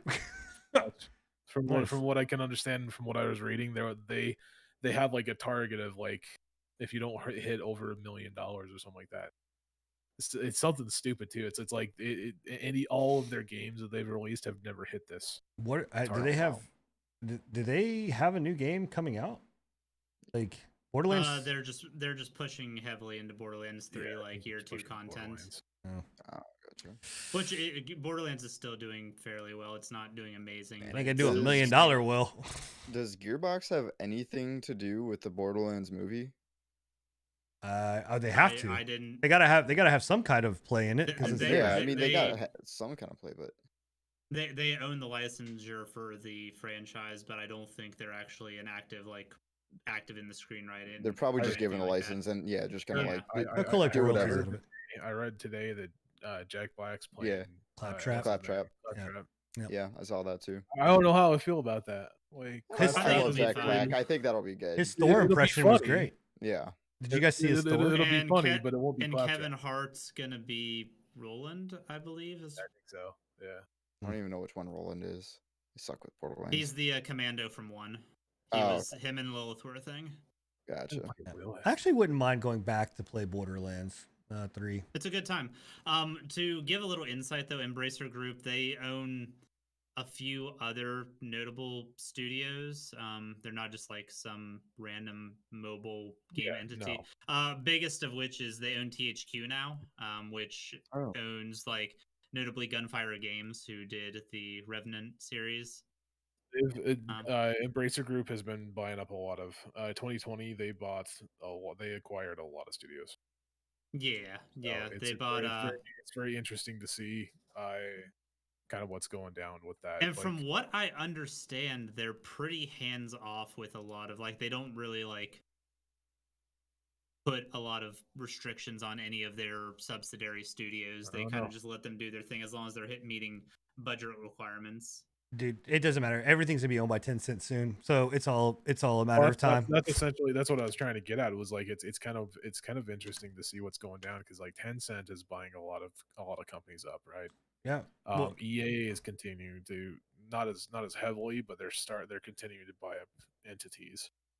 Microsoft is buying up entities left and fucking right. Yeah. Well, yeah. I mean, but think about this, right? And this is, I think, anything business related, whatever else. If you look at the pendulum of where gaming was, 20 years ago, right? 30 years ago. It was, well, I'll say 20 years ago because 30 years ago it was still in kind of its infant phase. 20 years ago, you had there was just an explosion of fucking companies, right? There was these massive companies or just mid-sized. There was indie studios really wasn't a thing. There was just all of these fucking mid-sized devs that just, came out and it just exploded, right? We had Activision, we had EA, we had Bethesda, we had, all THQ, we had Nordic, we had, Atari, Midway. There was just fucking hundreds of them. And as the years kind of progressed, they've slowly died off and whatever else. And then now you're seeing that rise of okay, great. We can buy the properties. We can buy the studios, the ones that are still on their last leg, we can go and gobble them up. And you're going to see these conglomerates that are going to own them, right? So essentially you're going to have these Microsofts, these EAs, these, and honest to God, I don't think EA is going to last. I don't think EA will last enough. I don't think they have enough under their belt. Their sports licenses do well, but other than that, I don't think that they've got enough going for them. I think that I'm pretty sure that I read when I was looking up this information that they've been this is one of their most lucrative years just off of their sports franchises. Well, right, their sports will hold them. I don't know how much longer they can truly survive in a world where you've got companies like Tencent or Microsoft that's basically saying, "We'll throw billions of dollars at you. We'll buy you." Or whatever, especially to own. If you think about a company like Tencent or Microsoft, or Sony's not doing it, but these companies like Embracer Group to go and say, "Oh, we're going to own the NFL license." You buy EA, you own the NFL license. You own FIFA. fuck yeah, dude. They'll come out and drop, billions of dollars to own it. The part that I do agree with you is if they start losing contracts, like they've lost the Star Wars contract recently. Well, they did. Right? They lost Like exclusivity. Yeah, they only lost exclusivity, which right. essentially made them a butt fuck a load of money. Yes, but it also caused them a lot of problems. It did cause them problems, but they were legitimately the only people that can make fucking Star Wars games for years. So if they lose contracts for sports games like FIFA, oof. Yeah, they won't. I don't see them losing that. Like those Star Wars is a completely different thing. FIFA, Star Wars. Yeah, no, Star Wars I can understand because there's Disney's got reputation in that. Like that's like there's a lot of stuff that plays into Star Wars than it is like FIFA. Like it's you're talking about EA who blocked out 2K, they blocked out THQ, they've blocked out several other companies that would try to get into that space. They just completely demolished them. Like they're not losing that license. I don't see them losing that license anytime soon. I like Star Wars. Yeah, that's not a shocker to me. I'm like, bro, it needed to happen. They needed to get away, or whatever. Like that needed to go to other people. Star Wars licensure is so twisted. It's fucking weird, man. Anyway. Yeah, it's fucking weird. Like LucasArts video games. It's LucasArts films video games. It's fucking dumb. Like it's crazy. So yeah, it's interesting. So yeah, I mean, all these organizations, I think these Chinese, things, companies are going to end up owning a lot of these things. Whether that's good or bad, whether that gives funding, Clay just got bought up. We talked about that 2 weeks ago. Or they controlling stock by it's Tencent now. So I don't know. Moving on. So Mass Effect. I don't know which one of you guys brought this up, but what is going on in the Mass Effect world? I brought this one up. So Mass Effect, baby. Yeah, the trilogy is getting a next generation remaster. Their Legendary Edition, yeah. Right. Yeah, so it's going to be a complete visual overhaul of the games. Most of the game mechanics and stuff, from what I understand, are going to be the same. And the game should overall play exactly the same as it did. But BioWare has made the conscious decision to go and alter some of the camera angles and the cutscenes to not include booty shots. What? Why? Wait. Why? I'm getting into that. So in the original game, I have my Enigma and I talked about this earlier, but in the original version of the game, during Mass Effect is based on there's some systems where you can choose dialogue options and it'll affect how things go. And there were some of the camera angles in these kind of cutscenes where whenever you're choosing the decision to pan to different angles within the conversation, and it'll just zoom right up into her colon. Loved it, dude. And Miranda, for anybody that hasn't played Mass Effect, she's a very, very beautiful woman, and she is wearing a skin-tight latex space pants. They spent a significant amount of time perfecting those polygons. Let me tell you. Well, that doesn't make sense. Well, I mean, why? That's the question. Why would they do this? They say that it is to make the game. They basically were wanting to go back and fix aspects that were from what they claimed to make the game more serious in those serious moments. I guess these were immersion breaking things that they wanted to remove. I feel like I would be more immersed. Narrative sake. I would definitely be immersed. I was focused. But don't come in and play Mass Effect. If you would like to go in with your theory on this, because I think it holds a bit of water after we had this conversation on why a spontaneous censorship would happen. And this has the Mass Effect community in complete uproar because, for one, as you're saying, Sinan, it's completely unnecessary. Yeah. Well, I don't know if it should. It is something. It's disappointing to say the least. But at the same time, I don't think it's the worst thing. If they want to just take some booty shots, But the reason why I say it should is if they're remaking it, if they're wanting to stay it should true, stay true. it should stay true to what it was, not fucking.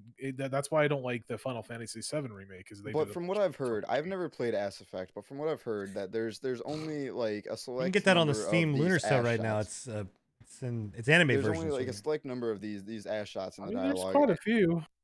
Well, I don't know. It's not a small from what amount. I was watching there, there's a small amount, but no, it's not. It's not a small amount. Like there's a decent amount of fucking ass shots.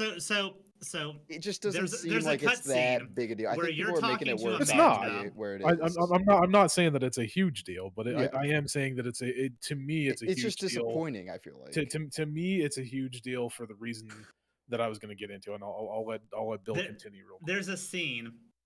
The one that they specifically pointed out as an example of a scene that they are going, or a camera angle they're going to be removing, is there is a conversation where you're talking to Miranda about some real serious shit. I'm not going to get into the storyline or anything like that.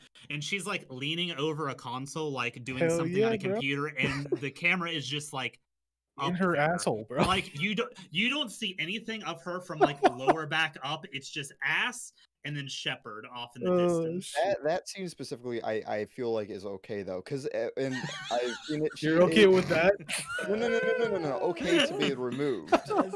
As he's grabbing, he's like, no, I think it's completely okay. Real quick, it's all right. It's a good. No. Hand check, boys. Hand check. It's okay to be removed. You see, because that is a very serious topic of what that scene is about. But so it made it more serious.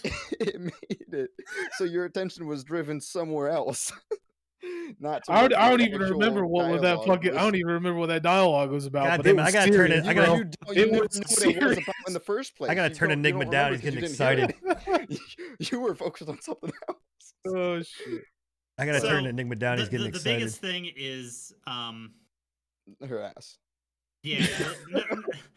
The biggest thing is people feel like if you're just gonna like visually remaster the game, like keep every aspect in.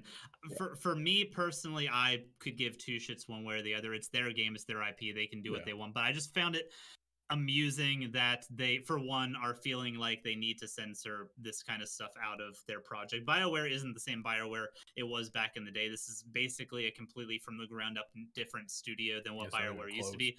So I can understand if they're not wanting their new team's name tied to that kind of stuff. Yeah. But I don't understand, like, it's unnecessary. But I don't care. Like I said, they can do whatever they want with it.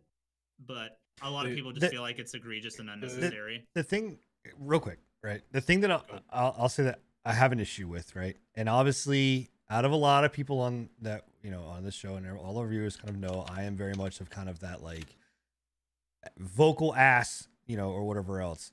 No pun intended. No. Miranda's ass was very vocal. I'm just saying, whatever. Caught my attention quite a few times. Anyway, is the fact that this game has in fact been this way for so long, right? No, it wasn't like they came in and updated it, whatever else. It's that, it's been this way forever, and then they're remastering it or remaking it, and they're like, oh, we've got to take these. It's a remaster. It's not a remake. Okay, a remaster. Well, I don't know. I have to beg to differ at that point. If you're taking things out and changing things, then at that point it becomes a remake. It doesn't become a remaster. Like, I think in this situation, it's editing cutscenes more than it is. They don't change any other aspects of the game. Like the game still looks and plays exactly the same. But the thing there's like we've all said, why do it now? And then also to like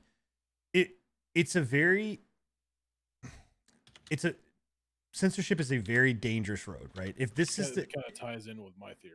It's a very dangerous thing when you're talking about censorship and being like, well, I don't care, or this or that, or it's fine to change this one, or it's whatever else, because it's a slippery slope that goes down to this whole concept of like, okay, well, we have to protect everything, or if it may offend this person, we got to take it out, or if it offends this person, we got to take this out. So it's a very dangerous thing to do. And once you give a little bit, you now start to open that gate of giving a lot. And people are like, oh no, it's, you can still be you know, I don't want to say censored, but you can still have like things in place to protect people or whatever else, and it'd be okay. But the thing is that video games are in turn an artistic point of view. And we've talked about this before. It is an artistic, project. And glitches, whatever, weird camera angles, fucking bugs. I understand it's a little bit different, but like altering something, and not necessarily in the Mass Effect sense, but altering something that the original people designed, right, and put out there, or censoring it because you don't like it or you think it's offensive. I don't agree with. I think that it's one of those things. If you don't support it, don't buy it. Don't whatever else. If it offends you, if you don't like it, don't buy it. You know what I mean? Like, I don't know. Anyway, Nick, I know you were gonna say something. You wanted to. Yeah, I was just saying that kind of ties in with my personal kind of. I wouldn't call it like a conspiracy theory, but my personal theory as to what happened. We had talked about this a little bit when you brought it up, Bill. But the one thing that I did remember when you brought this up, I was like, PlayStation and Sony have been really pushing for censorship on a lot of games recently. Devil May Cry 5 comes to mind right off the bat. What did they censor with DMC5 with the PS5 version? They censored the PS4 version out the ass, dude. Like with there was a couple of scenes in there with the fucking mechanic chick that they put the stupid light shaft tattoos in front of her. Yeah. They censored that stuff. Gotcha. The light shaft, same thing with Lady, right? Whenever Lady's in the van after they rescue her, she's in a towel. Mm-hmm. Yep. So they PlayStation and Sony have been pushing for a lot of that stuff. They've censored a couple of anime novel games, if I remember correctly, back in 2019, coming out that weren't even that racy, really. Like I remember one coming out where it was like the art on the game showed the chick like kneeling and like sitting on her heels, right? And it just barely showed like the bottom of her thigh, right? On every other fucking game case, it showed that, but on theirs they had it cut to like from like midriff up for some reason. It made no sense. And they've forced a couple of other games. I know they forced a couple of Sega games. They had another anime game that was like Blade Arcus Rebellion that they cut a bunch of stuff out of. It's a very strange thing, and it's double-sided extremely, especially with Sony. If this is the case, and what they're doing is they're having to censor this to be on a PlayStation market of some sort. Sony, like Last of Us 2 was fucked, man. Like there was some shit in there that like they didn't force Naughty Dog to censor, but they are forcing other games to censor even less, like the fucking scene. Of course, Last of Us. The Last of Us 2. Like that was fucked, man. Mm-hmm. and even like Witcher and stuff too. Yeah. There's just a lot of stuff that's my personal opinion. Like I said, I don't think that's the reason why they did it. Could be, could not be. I don't know. I'm not, obviously not an insider, but it makes sense if that's the case because they would want to put this on the PlayStation market, but you never know. That's at least some sort of a reason, because without that, like there still is like that, just like why does this need to be a thing? It just doesn't make any sense because like I said, I'm kind of down the same road where I don't really care if they censor it. It doesn't bother me all that much. But if you're gonna try and make, even if it's not a remake and it's just a remaster, if you're gonna be remastering a game, why change like any of the content? It doesn't make any sense.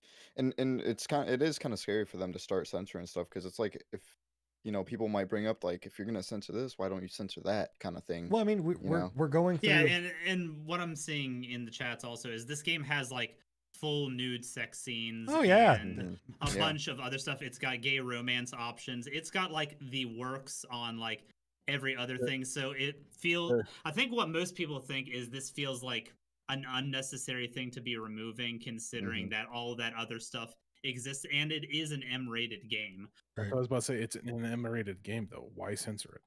Yeah. Well, again, and here's, like it said, like I said earlier, and Chad has said, it is a very slippery slope. This is something that if you give too much power in this to the wrong type of people, which the wrong type of people will be the ones that will grab a hold of this, right, and run with it, you are going to see things where everything is going to be censored, right? If it even remotely affects anybody in any way, shape, or form, it's censored.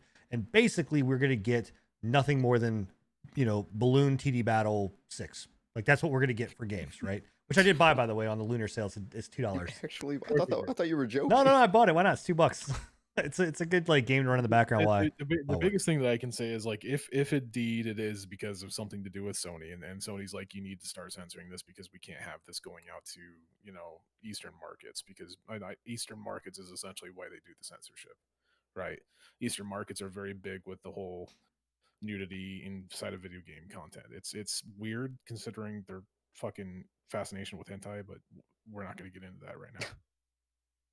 Yeah, if they're doing that and that's what they want to do for Western markets, then that's fine, whatever. If you want to do that, don't push it, just push it for the Sony, just push it for the PlayStation marketplace. Why do you got to do it for the I mean, they've seen it. We've done this. New Zealand and Australia has censorship in their games where things are completely changed and taken out for violence and things like that. Like, they are very like that country. In fact, Manhunt wasn't even released in Australia because of the violence that they had in that game. You know what I mean? So it just, and I don't, it's not only in video games where we're seeing this, right? This just happened in The Mandalorian, right? Where Gina, what's her name? Yeah, she got fired. She got fired, right? Disney fired her over some tweets that she tweeted out that people, had issues with or whatever else. And honestly, now that was a more political basis. There's political and there was conspiracy stuff, but even still, like, it was one of these still things. Censorship. It's still right. It's someone saying, okay, but again, it's fucking Walt Disney. They're right, but to the knee, bend the knee to China. What I'm saying is, like, they chose to make this decision, and then part of the people are like, oh my gosh, like, this is 100% right, but then the other side of it is they're getting a lot of backlash because it's like, hey, hold on one second, like, where is like the teaching moment? Like, cancel culture, this type of stuff, censorship is not okay. It's not okay to be done. And there needs to be something put in place to be like, hey, like, this is not an okay practice. Like, whatever else. And again, not going into Gina Carano's like whole thing. I don't know enough about all of that. I just know the two sides that are kind of at war right now, but it still plays in this field of, censorship and where is enough, right? So, like, you've got people that are going to go out there and say, well, I don't want to see, I don't want to see homosexuality in my video games. So do we take that out? I don't want to see killing in my video games. Do we take that out? I don't want to see white people. I don't want to see black people. I don't want, like, where the fuck does the line stop to go? Okay. And again, if it is the Sony route, if that's the reason why they're doing it. And again, I'm not saying that's why they're doing it. I don't know why they're doing it. They might just want, like Bill said, they might just not want to associate that kind of thing with their new studio. Completely okay. I'm completely fine with that. If that's the case and that's what they want to do with it, yeah, it's their fucking game. It's their IP. They can do what they want with it, right? But the fact of the matter is if Sony is the reason for the censorship, it's such a double-edged sword on Sony, right, considering the bullshit that they had and in Last of Us. Like, they had sex scenes, they had nudity, they had violence, extreme violence. They had rape. Right. Well, and I mean, this game's gonna have, like I said, all the sex scenes and all that stuff. Every other aspect of the game, from what I'm seeing, is intact. I guess. I don't know. So why do it? Well, yeah, that's the thing. It's like it's hard. The only thing that I've seen from the BioWare PR team is because they wanted to take some immersion breaking assets out of the game. No pun intended. I don't know. I personally think that's a cop out. Personally, yeah, that sounds like a cop out. Look, we're never gonna hear the real reason, right? And no, we won't. And the thing about it is no matter, everybody can sit here and go, oh well, benefit. I don't know. Like Enigma said, benefit of the doubt. We've all said, well, benefit of the doubt. I'll be that one that says, fuck it. It's not benefit of the doubt. Unless it's either I'm going to remove all of that shit because I don't want to be associated with it, right? If that's the case, like, I don't want my studio to be associated with sex, whatever else, then you don't re-release Mass Effect, or you completely change what Mass Effect is in a lot of ways. Or because the romancing options throughout that trilogy is like a major aspect. Oh, huge! It's huge. That trilogy. I mean, it's insane, and it was one of those. You put work from game 1 into game 3 into those characters, and honestly, too, like, the big thing about it is like, this was a game that pioneered this whole, like, it was one of the, I don't know if it's first, but it was definitely one of the most high-profile games that did this kind of thing, where it put like homosexuality and sex scenes and romances in a way that was not GTA fucking hot coffee mod, right? Stuff like that. So I think that it's, I don't know.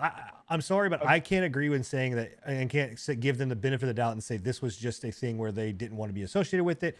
I think that there was pressure on certain sides, and they didn't want, they just buckled to the pressure, and it's I don't think it's the right move to or whatever else. Like, I am kind of on your side though, Bill. I don't really care. Like it yeah, doesn't. I don't either. It It does not affect my gameplay experience. I wasn't somebody that like left the camera to pan to oh yes, those you shots. were, Bill. We know. We know. I see that blush.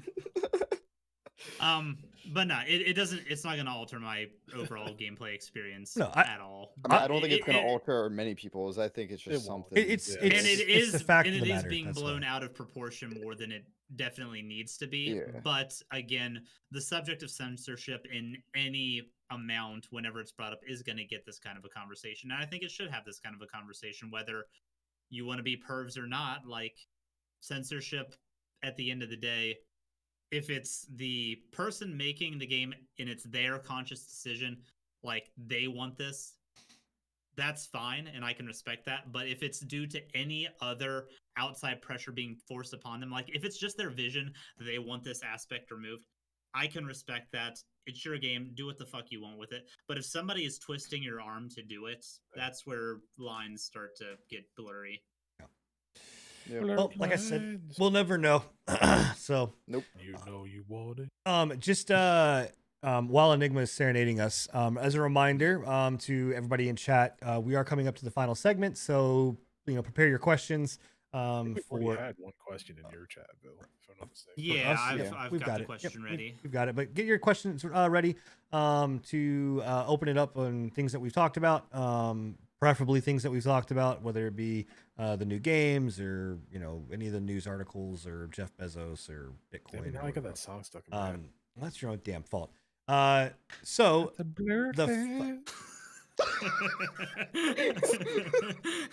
you done? I'll give you a minute. I would play it for you, but we'll get DMCA'd. So, final topic tonight is the Final Fantasy 14 expansion. I don't know anything about it. I don't play Final Fantasy 14. It's not my cup of tea. One of you, yeah, Enigma. You should do it. It's like their last expansion was fucking amazing. Stormblood. Shadowbringers is like, I think that we covered it on the podcast when it came out. Not entirely sure about that. Yeah, we did. We did.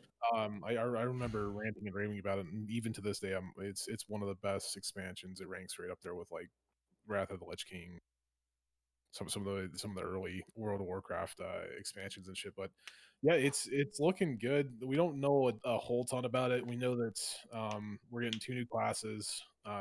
One of them we know of. It's going to be the Sage, which is a new healer, which is a little unique because we've never seen anything like the Sage in any of the Final Fantasy lore, as far as I know. It's like a healer that uses like these laser guns to like. We've had a few, like there's a gun mage in Final Fantasy. It's not guns too, though. But they're like floating needles almost. They're like, it's very strange. You'll have to look at it. But as far as I know, cool. they do look pretty cool. They're more of a shield healer than an actual healer, which is unique because we only have really one other shield healer. I know you're excited about the rumored class. And then that's what I was going to get into. So the cool part about Final Fantasy expansion announcements is that Yoshi P, when he comes out and gives the initial announcement, he'll announce the one that they're willing to put out there, right? But they'll usually save the secondary class for a later date, usually around the Final Fantasy Fest in I believe October sometime, or some place around there. But he always does like a little hint, and usually it's by wearing like a costume or a stupid shirt or making jokes or something like that. Last year he wore a shirt and changed it out for the Viera, the bunny girls. So we knew about the Hrothgars, which were the cat people or the lion people, and then he wore a Playboy bunny type shirt. and everybody was like, "Fuck yeah, Viera, we're getting fucking," everybody freaked out about it, right? Getting bunny bitches up in here. Freak booty bunny bitches, man. This year he wore a shirt that featured a skeleton with a scythe, so which is very interesting. Necro? They're thinking Necro, which is going to be very interesting because there is no Necros in Final Fantasy. Like there's never really. Is there anything close? Not even in the the villain catalog. There's never been a Necro. The closest thing that you get is there's some there are Necros, but they're never summoners. Major enemies. Yeah. They're like Final Fantasy 15 had a Necromancer mage type enemy, but it wasn't anything. It was just like a regular mob that summoned a few little skellies. It's never been on either side of the thing. The best we've ever got was liches, but yeah. That's the interesting part about this one is it's not a caster. It's a melee DPS. So I don't know how they're going to work that in. Melee DPS. It's going to be a very interesting thing because we don't have a ton of summoners. If it is going to be a summoner, we have the essential summoner, which is it's normal for Final Fantasy. And so it's going to be a melee DPS, Necro type. We don't know. We don't know for sure. We have not had a confirmation of what it something that might be related to undead or scythes. Watch it be a baker or a pastry maker.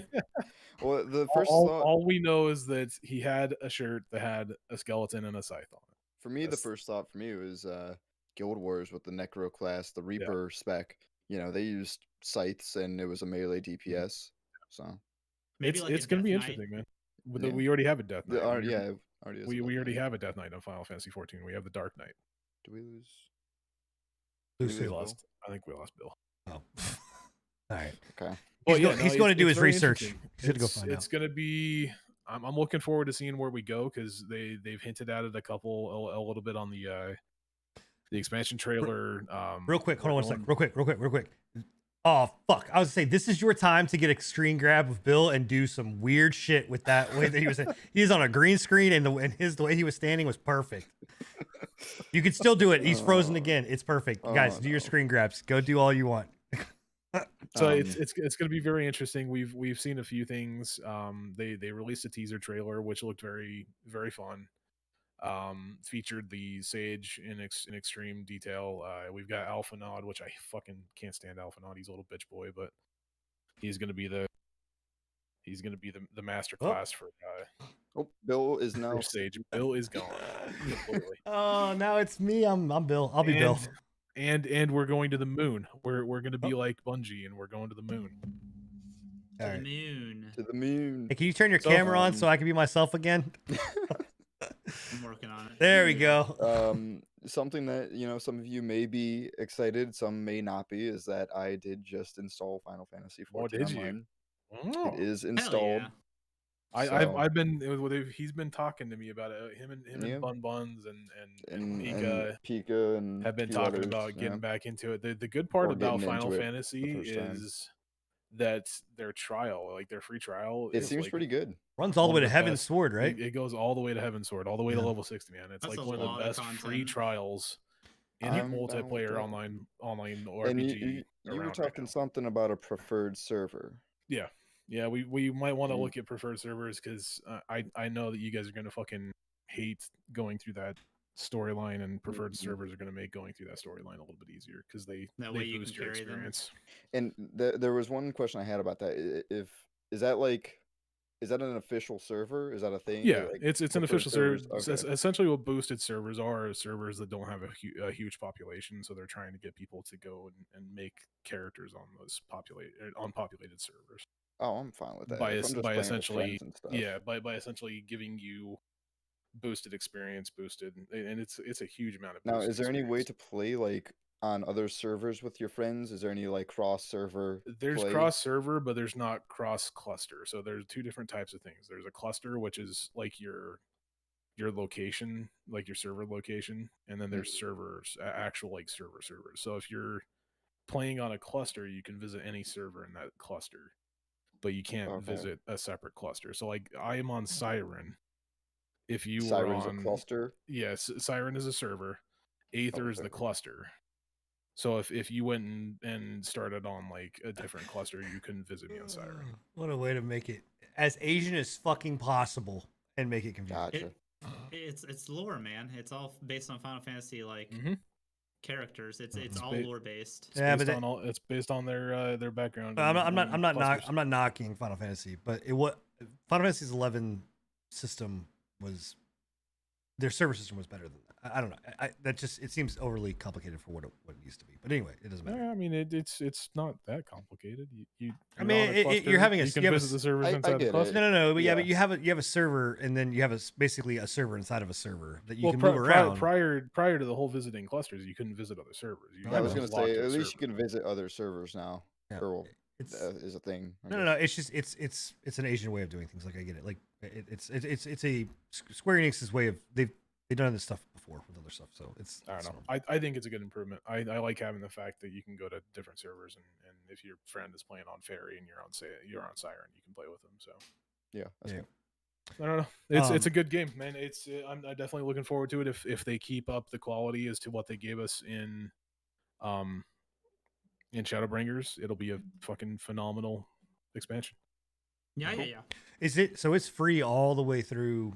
Like it's not timed. Nope. So free all the way to Heaven Sword. As soon as you hit 60, then you got to pay for it. But and then it's a buy but also a sub. Yeah. It's $14. No, $11.99 a month. Yeah, $12 for the base, or like the basic bitch one that you only get one character. But like honestly, you don't need more than one character. That's the one thing about the game that I do enjoy.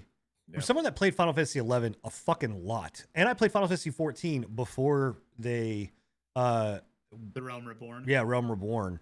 I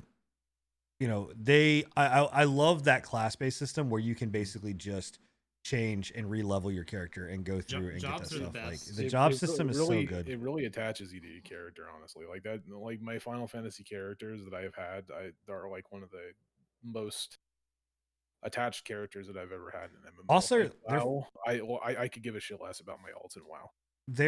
Alts are just nothing but money makers and reputation grinds in WoW. The thing about Final Fantasy 2 is that their dungeons and their mechanics and raids are some of the best that are out there. Next to WildStar. WildStar is hands down the best one ever. Yeah, you want to know the difference between WildStar and Dude, Final get Fantasy? the fuck out of here, man. Get the fuck out of here. You don't got to rub it in, all right? Like, look, if WildStar was still a thing, Scruffy, would you be playing WildStar? Yes. You know what? And if it weren't for WildStar, I wouldn't be here. Yeah, there you go. Crazy as that. I just got to give you shit about it every time, bro. I know you get to play. No, it's you get good. To play BDO. I don't get to play WildStar. Final Fantasy 14 has been one of the better, personally, MMOs that I've played in a long time. So I will say off stream, I would like for you guys to pitch me on Final Fantasy 14 because I have a sour taste in my mouth for Final Fantasy 14 for things I don't want to get through on the podcast. You can play with me, dude. You are always complaining that you're lonely. We'll talk. No. We'll talk about that off stream. My biggest thing is just knowing the fact that you fucking can't stand storylines in most cases. No. It's not that I can't stand storylines. It's that you have to remember when I played Final Fantasy 14, right, was before all of this, right? And I think you played. Did you play with me, Enigma, when I was playing? When I was heavy into it? I don't think so. I don't think so. I don't think I met you prior. No. So I played Final Fantasy 14 through first expansion, and it was, before all of this, where they made it faster to get through. And everybody that has played Final Fantasy 14 really can say like that. It was a fucking slog. It was a fucking. It's still a slog. It is, man, dude. Like, and it's not bad, right? I'm not saying it's bad. It's bad. It's terrible. I hate it. It's like fucking Christ, dude. That is like trying to plow. It's like anybody ever watched Shawshank Redemption? You ever watched Shawshank Redemption? Anybody here? You guys seen Shawshank Redemption? Yeah. Great. You know where he's trying to, spoiler alert for a movie that's fucking 20 years old, where he's trying to crawl through the fucking sludge of shit, like a mile of shit, to get to the end to be free. That's what this is like. Like that's what it was like. And if it's better now, right? maybe. That's why I'm recommending going on a preferred world, is because it's not better. Like, it's still a slog. I will tell that to you straight to your face. You're gonna fucking hate yourself. I mean, I don't mind a slog as long as it's a fun slog. If I'm no, it's not. It's not a fun slog. If I'm wading through candy and stuff, but if I'm having to wade through piles of shit, I don't. Yeah, it's like candy infested shit. It's pretty bad. It's not terrible, but it's the Cadbury egg filled with crap. Yeah, it's candy bad. corn in the poo. But with the preferred server and the experience boost that you get from it, you can out level things, and it goes by a little bit quicker. Because the worst part about prior to the preferred worlds and them getting rid of some of the fluff that you didn't really need was, like, you would get to a certain point where you were level 12 and your next dungeon to progress the story wasn't until 15, right? Yeah. But the only way to get to 15 is to do quest. The best way to get experience was to do quest line. Well, you can't do quest line when it's locked behind a fucking dungeon. So you essentially had 4 or 5 levels to get through to get to your next fucking and maybe older Sin, now that I've grown old, might enjoy that more, because I'm finding myself enjoying more single player content games and things like that. Maybe I'll enjoy it. Maybe I don't know. But the preferred worlds make it a lot easier. I'm gonna tell that straight to your face. Like, joining my server, Siren, you guys would. I think I'm on your server. I'm pretty sure my character is on your server. I'm sure you are, but Siren is no longer a preferred world, so we wouldn't want to go, because you're gonna hate yourself not having the experience boost. So servers become unpreferred. Yeah, once they get enough, once they reach a certain threshold of people base. on it, they take it off of the. And I will give it that Final Fantasy, out of all of the other MMOs that have ever come out, has a shit ton of stuff to do. Holy fuck! It is a lot of stuff. Well over 2,000 hours in the game. Do they have add-ons for that game? I'm not the type to really get. No. Okay. I was gonna say I'm getting into an MMO. I might be inclined. They do have add-ons. They're not supported at all. And in fact, they're bannable, if I'm not mistaken. They're bannable. They're gray. Yeah, they're like a gray area. Like, gotcha. As long as, like, the only add-ons that I know of that will really get you in trouble is they have a DPS meter that if you are caught kind of like fucking with people and being like, hey, what the fuck are you doing? Why isn't your DPS up? They will ban you for that. Really? That's interesting. Because they essentially, what Yoshi P and the guys over there want is, they want an MMO that's accessible to everybody, and they want people to focus on the game, not the DPS meters. Gotcha. Makes sense. All right. Yeah. Well, cool. Well, we are at that time, guys, where we are going to open it up for questions. I got a question. Sure, shoot. You want to see a picture of me and a seal? Why not? You and Seal, like the singer? No, look at. Hell yeah, bro. That is adorable. Isn't that great? What a chill little dude. He's great. He's a great little guy. Yeah. What was his name? Buddy. Buddy. Yeah, this Buddy. Is this a trained seal, or is this somebody a seal you just met? Nope. Just met him on a rock. He's just chilling there, man. Did he give you any words of wisdom as he? It was ar. Yep, exactly. Sin, actually, that was perfect. It's pretty much spot on. Yeah. No, that's really cool though. That's pretty badass. Did you just happen to have a fucking picture of you and that seal just sitting on your desk? No, it's a magnet. My mom made it for me. Oh, nice. Nature, right, boys? Pretty dope. Hell yeah. Okay. Outside world. That's why you got to watch the podcast on our YouTube channel so you can see premium content like that. Yes. Okay, so opening up to questions, real questions now. Not just questions about seals. That was a real for question. anybody that has not played, I think all 3 of you have played Valheim. No, yes, just me and just me. Scruff, do you plan on picking it up at any time? So I seen this question, I read it, and I do plan on playing it, but just not currently, because surprisingly, there's a lot on my plate right now that I'm going through. I don't really have room for another game to play. As he installs Final Fantasy 14. That's what where it's coming from. Like, I've literally maxed out. Like, I am playing Overwatch, Minecraft, Final Fantasy, Overcooked, Spellbreak, Lost Savage Lands. I've been playing like everything right now, so I just don't have enough room, and I don't need to spend the money if I'm not going to play it right now. So I gotcha. It looks and good. Enigma, you've got 60 plus hours in, so you're full balls deep into it. S1N, how much more are you planning on sinking into this one? And Enigma, I'll counter since you have put a lot of time. Do you see any grinding like to a halt on your enjoyment of it? Do you see that your progression's kind of limiting, or do you think it's getting like, do you see like the wall in sight where the fun might drop? Do you want me to answer first, or do you want to go first? You can go ahead. I'm halfway through the game. I've only taken on two of the 5 bosses, I think 5 or 6. I can't remember which. So I've done the first one, Ichthyr, and I've done the second one, the Elder. I'm on the Blob boss. I can't remember his name, and I am nowhere near ready to take him on. Gotcha. And I'm 60 hours in.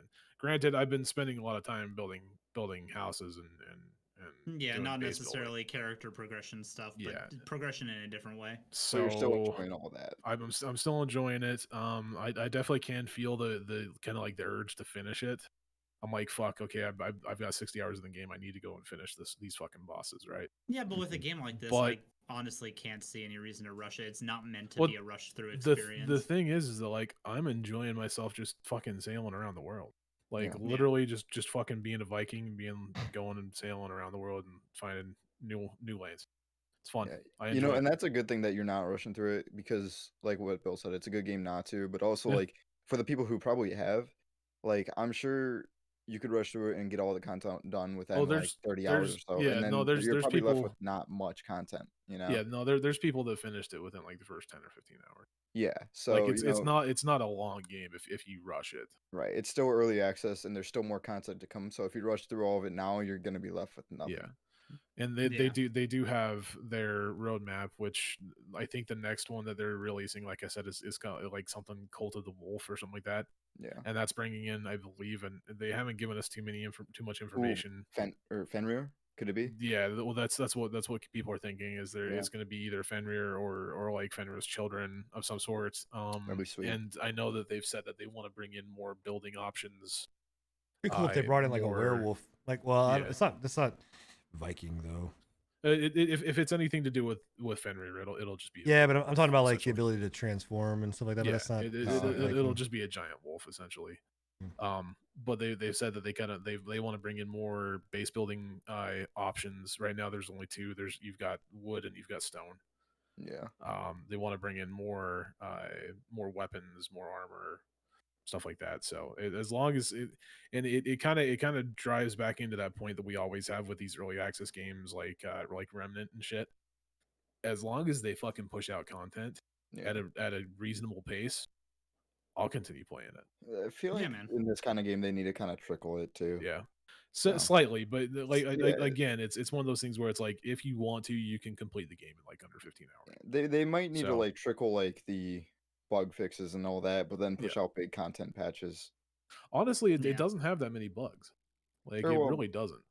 Quality of life, I mean. Quality of life for sure. Sort of stuff, that stuff they do need to push, but like bug wise, like this has been one of the least buggy games, like early access games that I've early access survival games that I've touched in a long time. That's good though. Yeah. So and S1N, up to you. So I think that it's got it's fun. Like I said, it's one of those things where like in 7 Days to Die, I enjoy getting in there and playing that game a lot, but the thing that keeps me from playing it is the fact that I'm progressing the world and progressing the 7 days, which in turn causes issues where it will, it makes the game harder and people are missing out, and so that kind of deters that. This doesn't necessarily have that element of it. I think for me, it's more about the discoverability about what am I going to find and what am I going to experience. That kind of makes it, exciting to play. I am probably that person where I will maybe dump, maybe a couple more hours into it, or like if Enigma is like, hey, let's jump on some Valheim, or, do you want to play this? Like, yeah, that's great. Like if I'm going to go to a survival game, this would probably be it versus something like even 7 Days to Die. But I will probably wait until the game has got more stuff kind of out there, because I'm also that type of person where like I don't play. I downloaded the Forest.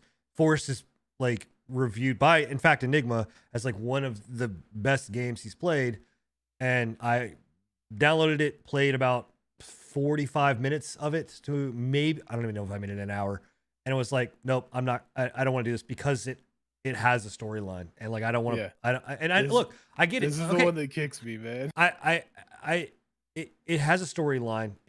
And in these types of games, I don't like being told where to go and what to do. I want to just be dropped in and be like, hey, survive in this world. But it doesn't tell you where to go or what to do. It just has the storyline. What I'm saying is, so it is kind of optional. I know it's optional, but what I'm saying is it still is a game where it's like you have, ultimately, at the end of the line, there is still a through point saying, this is objectively where you want to go and do. Not saying it's saying you have to go do that. Not saying that it's encouraging you to go do that, but still that through point of like, this is what you need to do. This game has it, but for whatever reason, it's still different because it feels like you're telling me that the driving force is I need to go kill all these mobs and whatever. It still deters me some because I'm like, okay, there's an end, right? There's an end, obviously, to it. Once I kill these beasts, and the end is nigh. You know, so I don't know. It's we'll see. I think it's fun. I don't get that, man. Yeah, you don't have to. it's fine. I don't get why you like BDO. You got some mental issues, man. Okay. Well, I do have a mental issue. It's called Klein Levin syndrome, asshole. So, oh no. Anyway, I'm gonna contact BioWare. They need to cancel you, please. But in any case, yeah, I think it's I think it has some fun moments. It's enjoyable. It's worth the $17 or the $20 that it is. It's 100% worth it. Yeah. Cool. Awesome. Yeah. Very cool. Also, favorite flavor Pringles. Go. Sour cream and onion. None. Before you went vegan. I hate Pringles. I don't like Pringles. You hate Pringles? Okay. Yeah. Do you have a favorite chip brand then? Favorite brand of chips? Chip. Ooh. Yeah. Pop. I like white cheddar popcorn. White cheddar popcorn and works. kettle cooked salt and vinegar chips. Delicious. Scruffy. Pringles. Been a minute, but I'll probably say just barbecue. Just give me the barbecue Pringles. Barbecue, pretty good. I was a big fan of the limited edition pizza ones that they had for a while. The pizza ones were pretty good. Yeah. Yeah. There's a certain barbecue one. It's the purple can. Is that wasn't? Yeah, I know the one you're talking about. I think it's honey barbecue. Yeah. Yeah, honey barbecue. That was a good one. The problem I have with Pringles is the fact of what they are. They're not, because they don't have grease, because they don't have like that oily. They come out fucking dry, and I feel like their flavors are fucking dry. I like to get like 3 or 4 of them and like eat them all in one bite, and then make like a little Pringle patty and then dry it out under a heat lamp and then reheat it later. What the fuck? Do you do the duck bill? Advanced Pringle shit is this? Do you do the duck bill where you get 2 of them and put them on? God damn, you're air frying your Pringles. You're making them even more dry. What is it? Just they're just dust at that point. Duck bill was a classic for me in elementary school at the lunch tables. Hell yeah, bro. I know people do make like combos where they take like the pizza one, then they'll take the burger one, they'll take this one, and like wasn't that what the Rick and Morty commercial was like? Yeah, Rick, I can totally take these honey barbecues and I'll put them with my jalapeno and make a spicy sweet treat. Yeah. That was pretty good. That was pretty good. That was pretty spot on. Yeah. I don't know. We need to do like an advertisement with you being Morty and being like, oh God, Rick, you got to tune into the PrePatch podcast. Oh geez, Rick, I don't know if you like video games, but man, these guys really have it going on. Like they really know their stuff, man. Like I would give my bottom dollar that these guys know what you would like, Rick, and you know everything. So yeah, listen to them nightly, and then every 2 weeks. On Thursdays, go. You just hear from the back, oh, I'm a pickle, Rick Morty. All right. Well, on that note, bye guys. We'll see you in 2 weeks. Take it easy. Thanks for being Have here. a good one, everybody. Later. Blurred lines. Shut up, we're ending.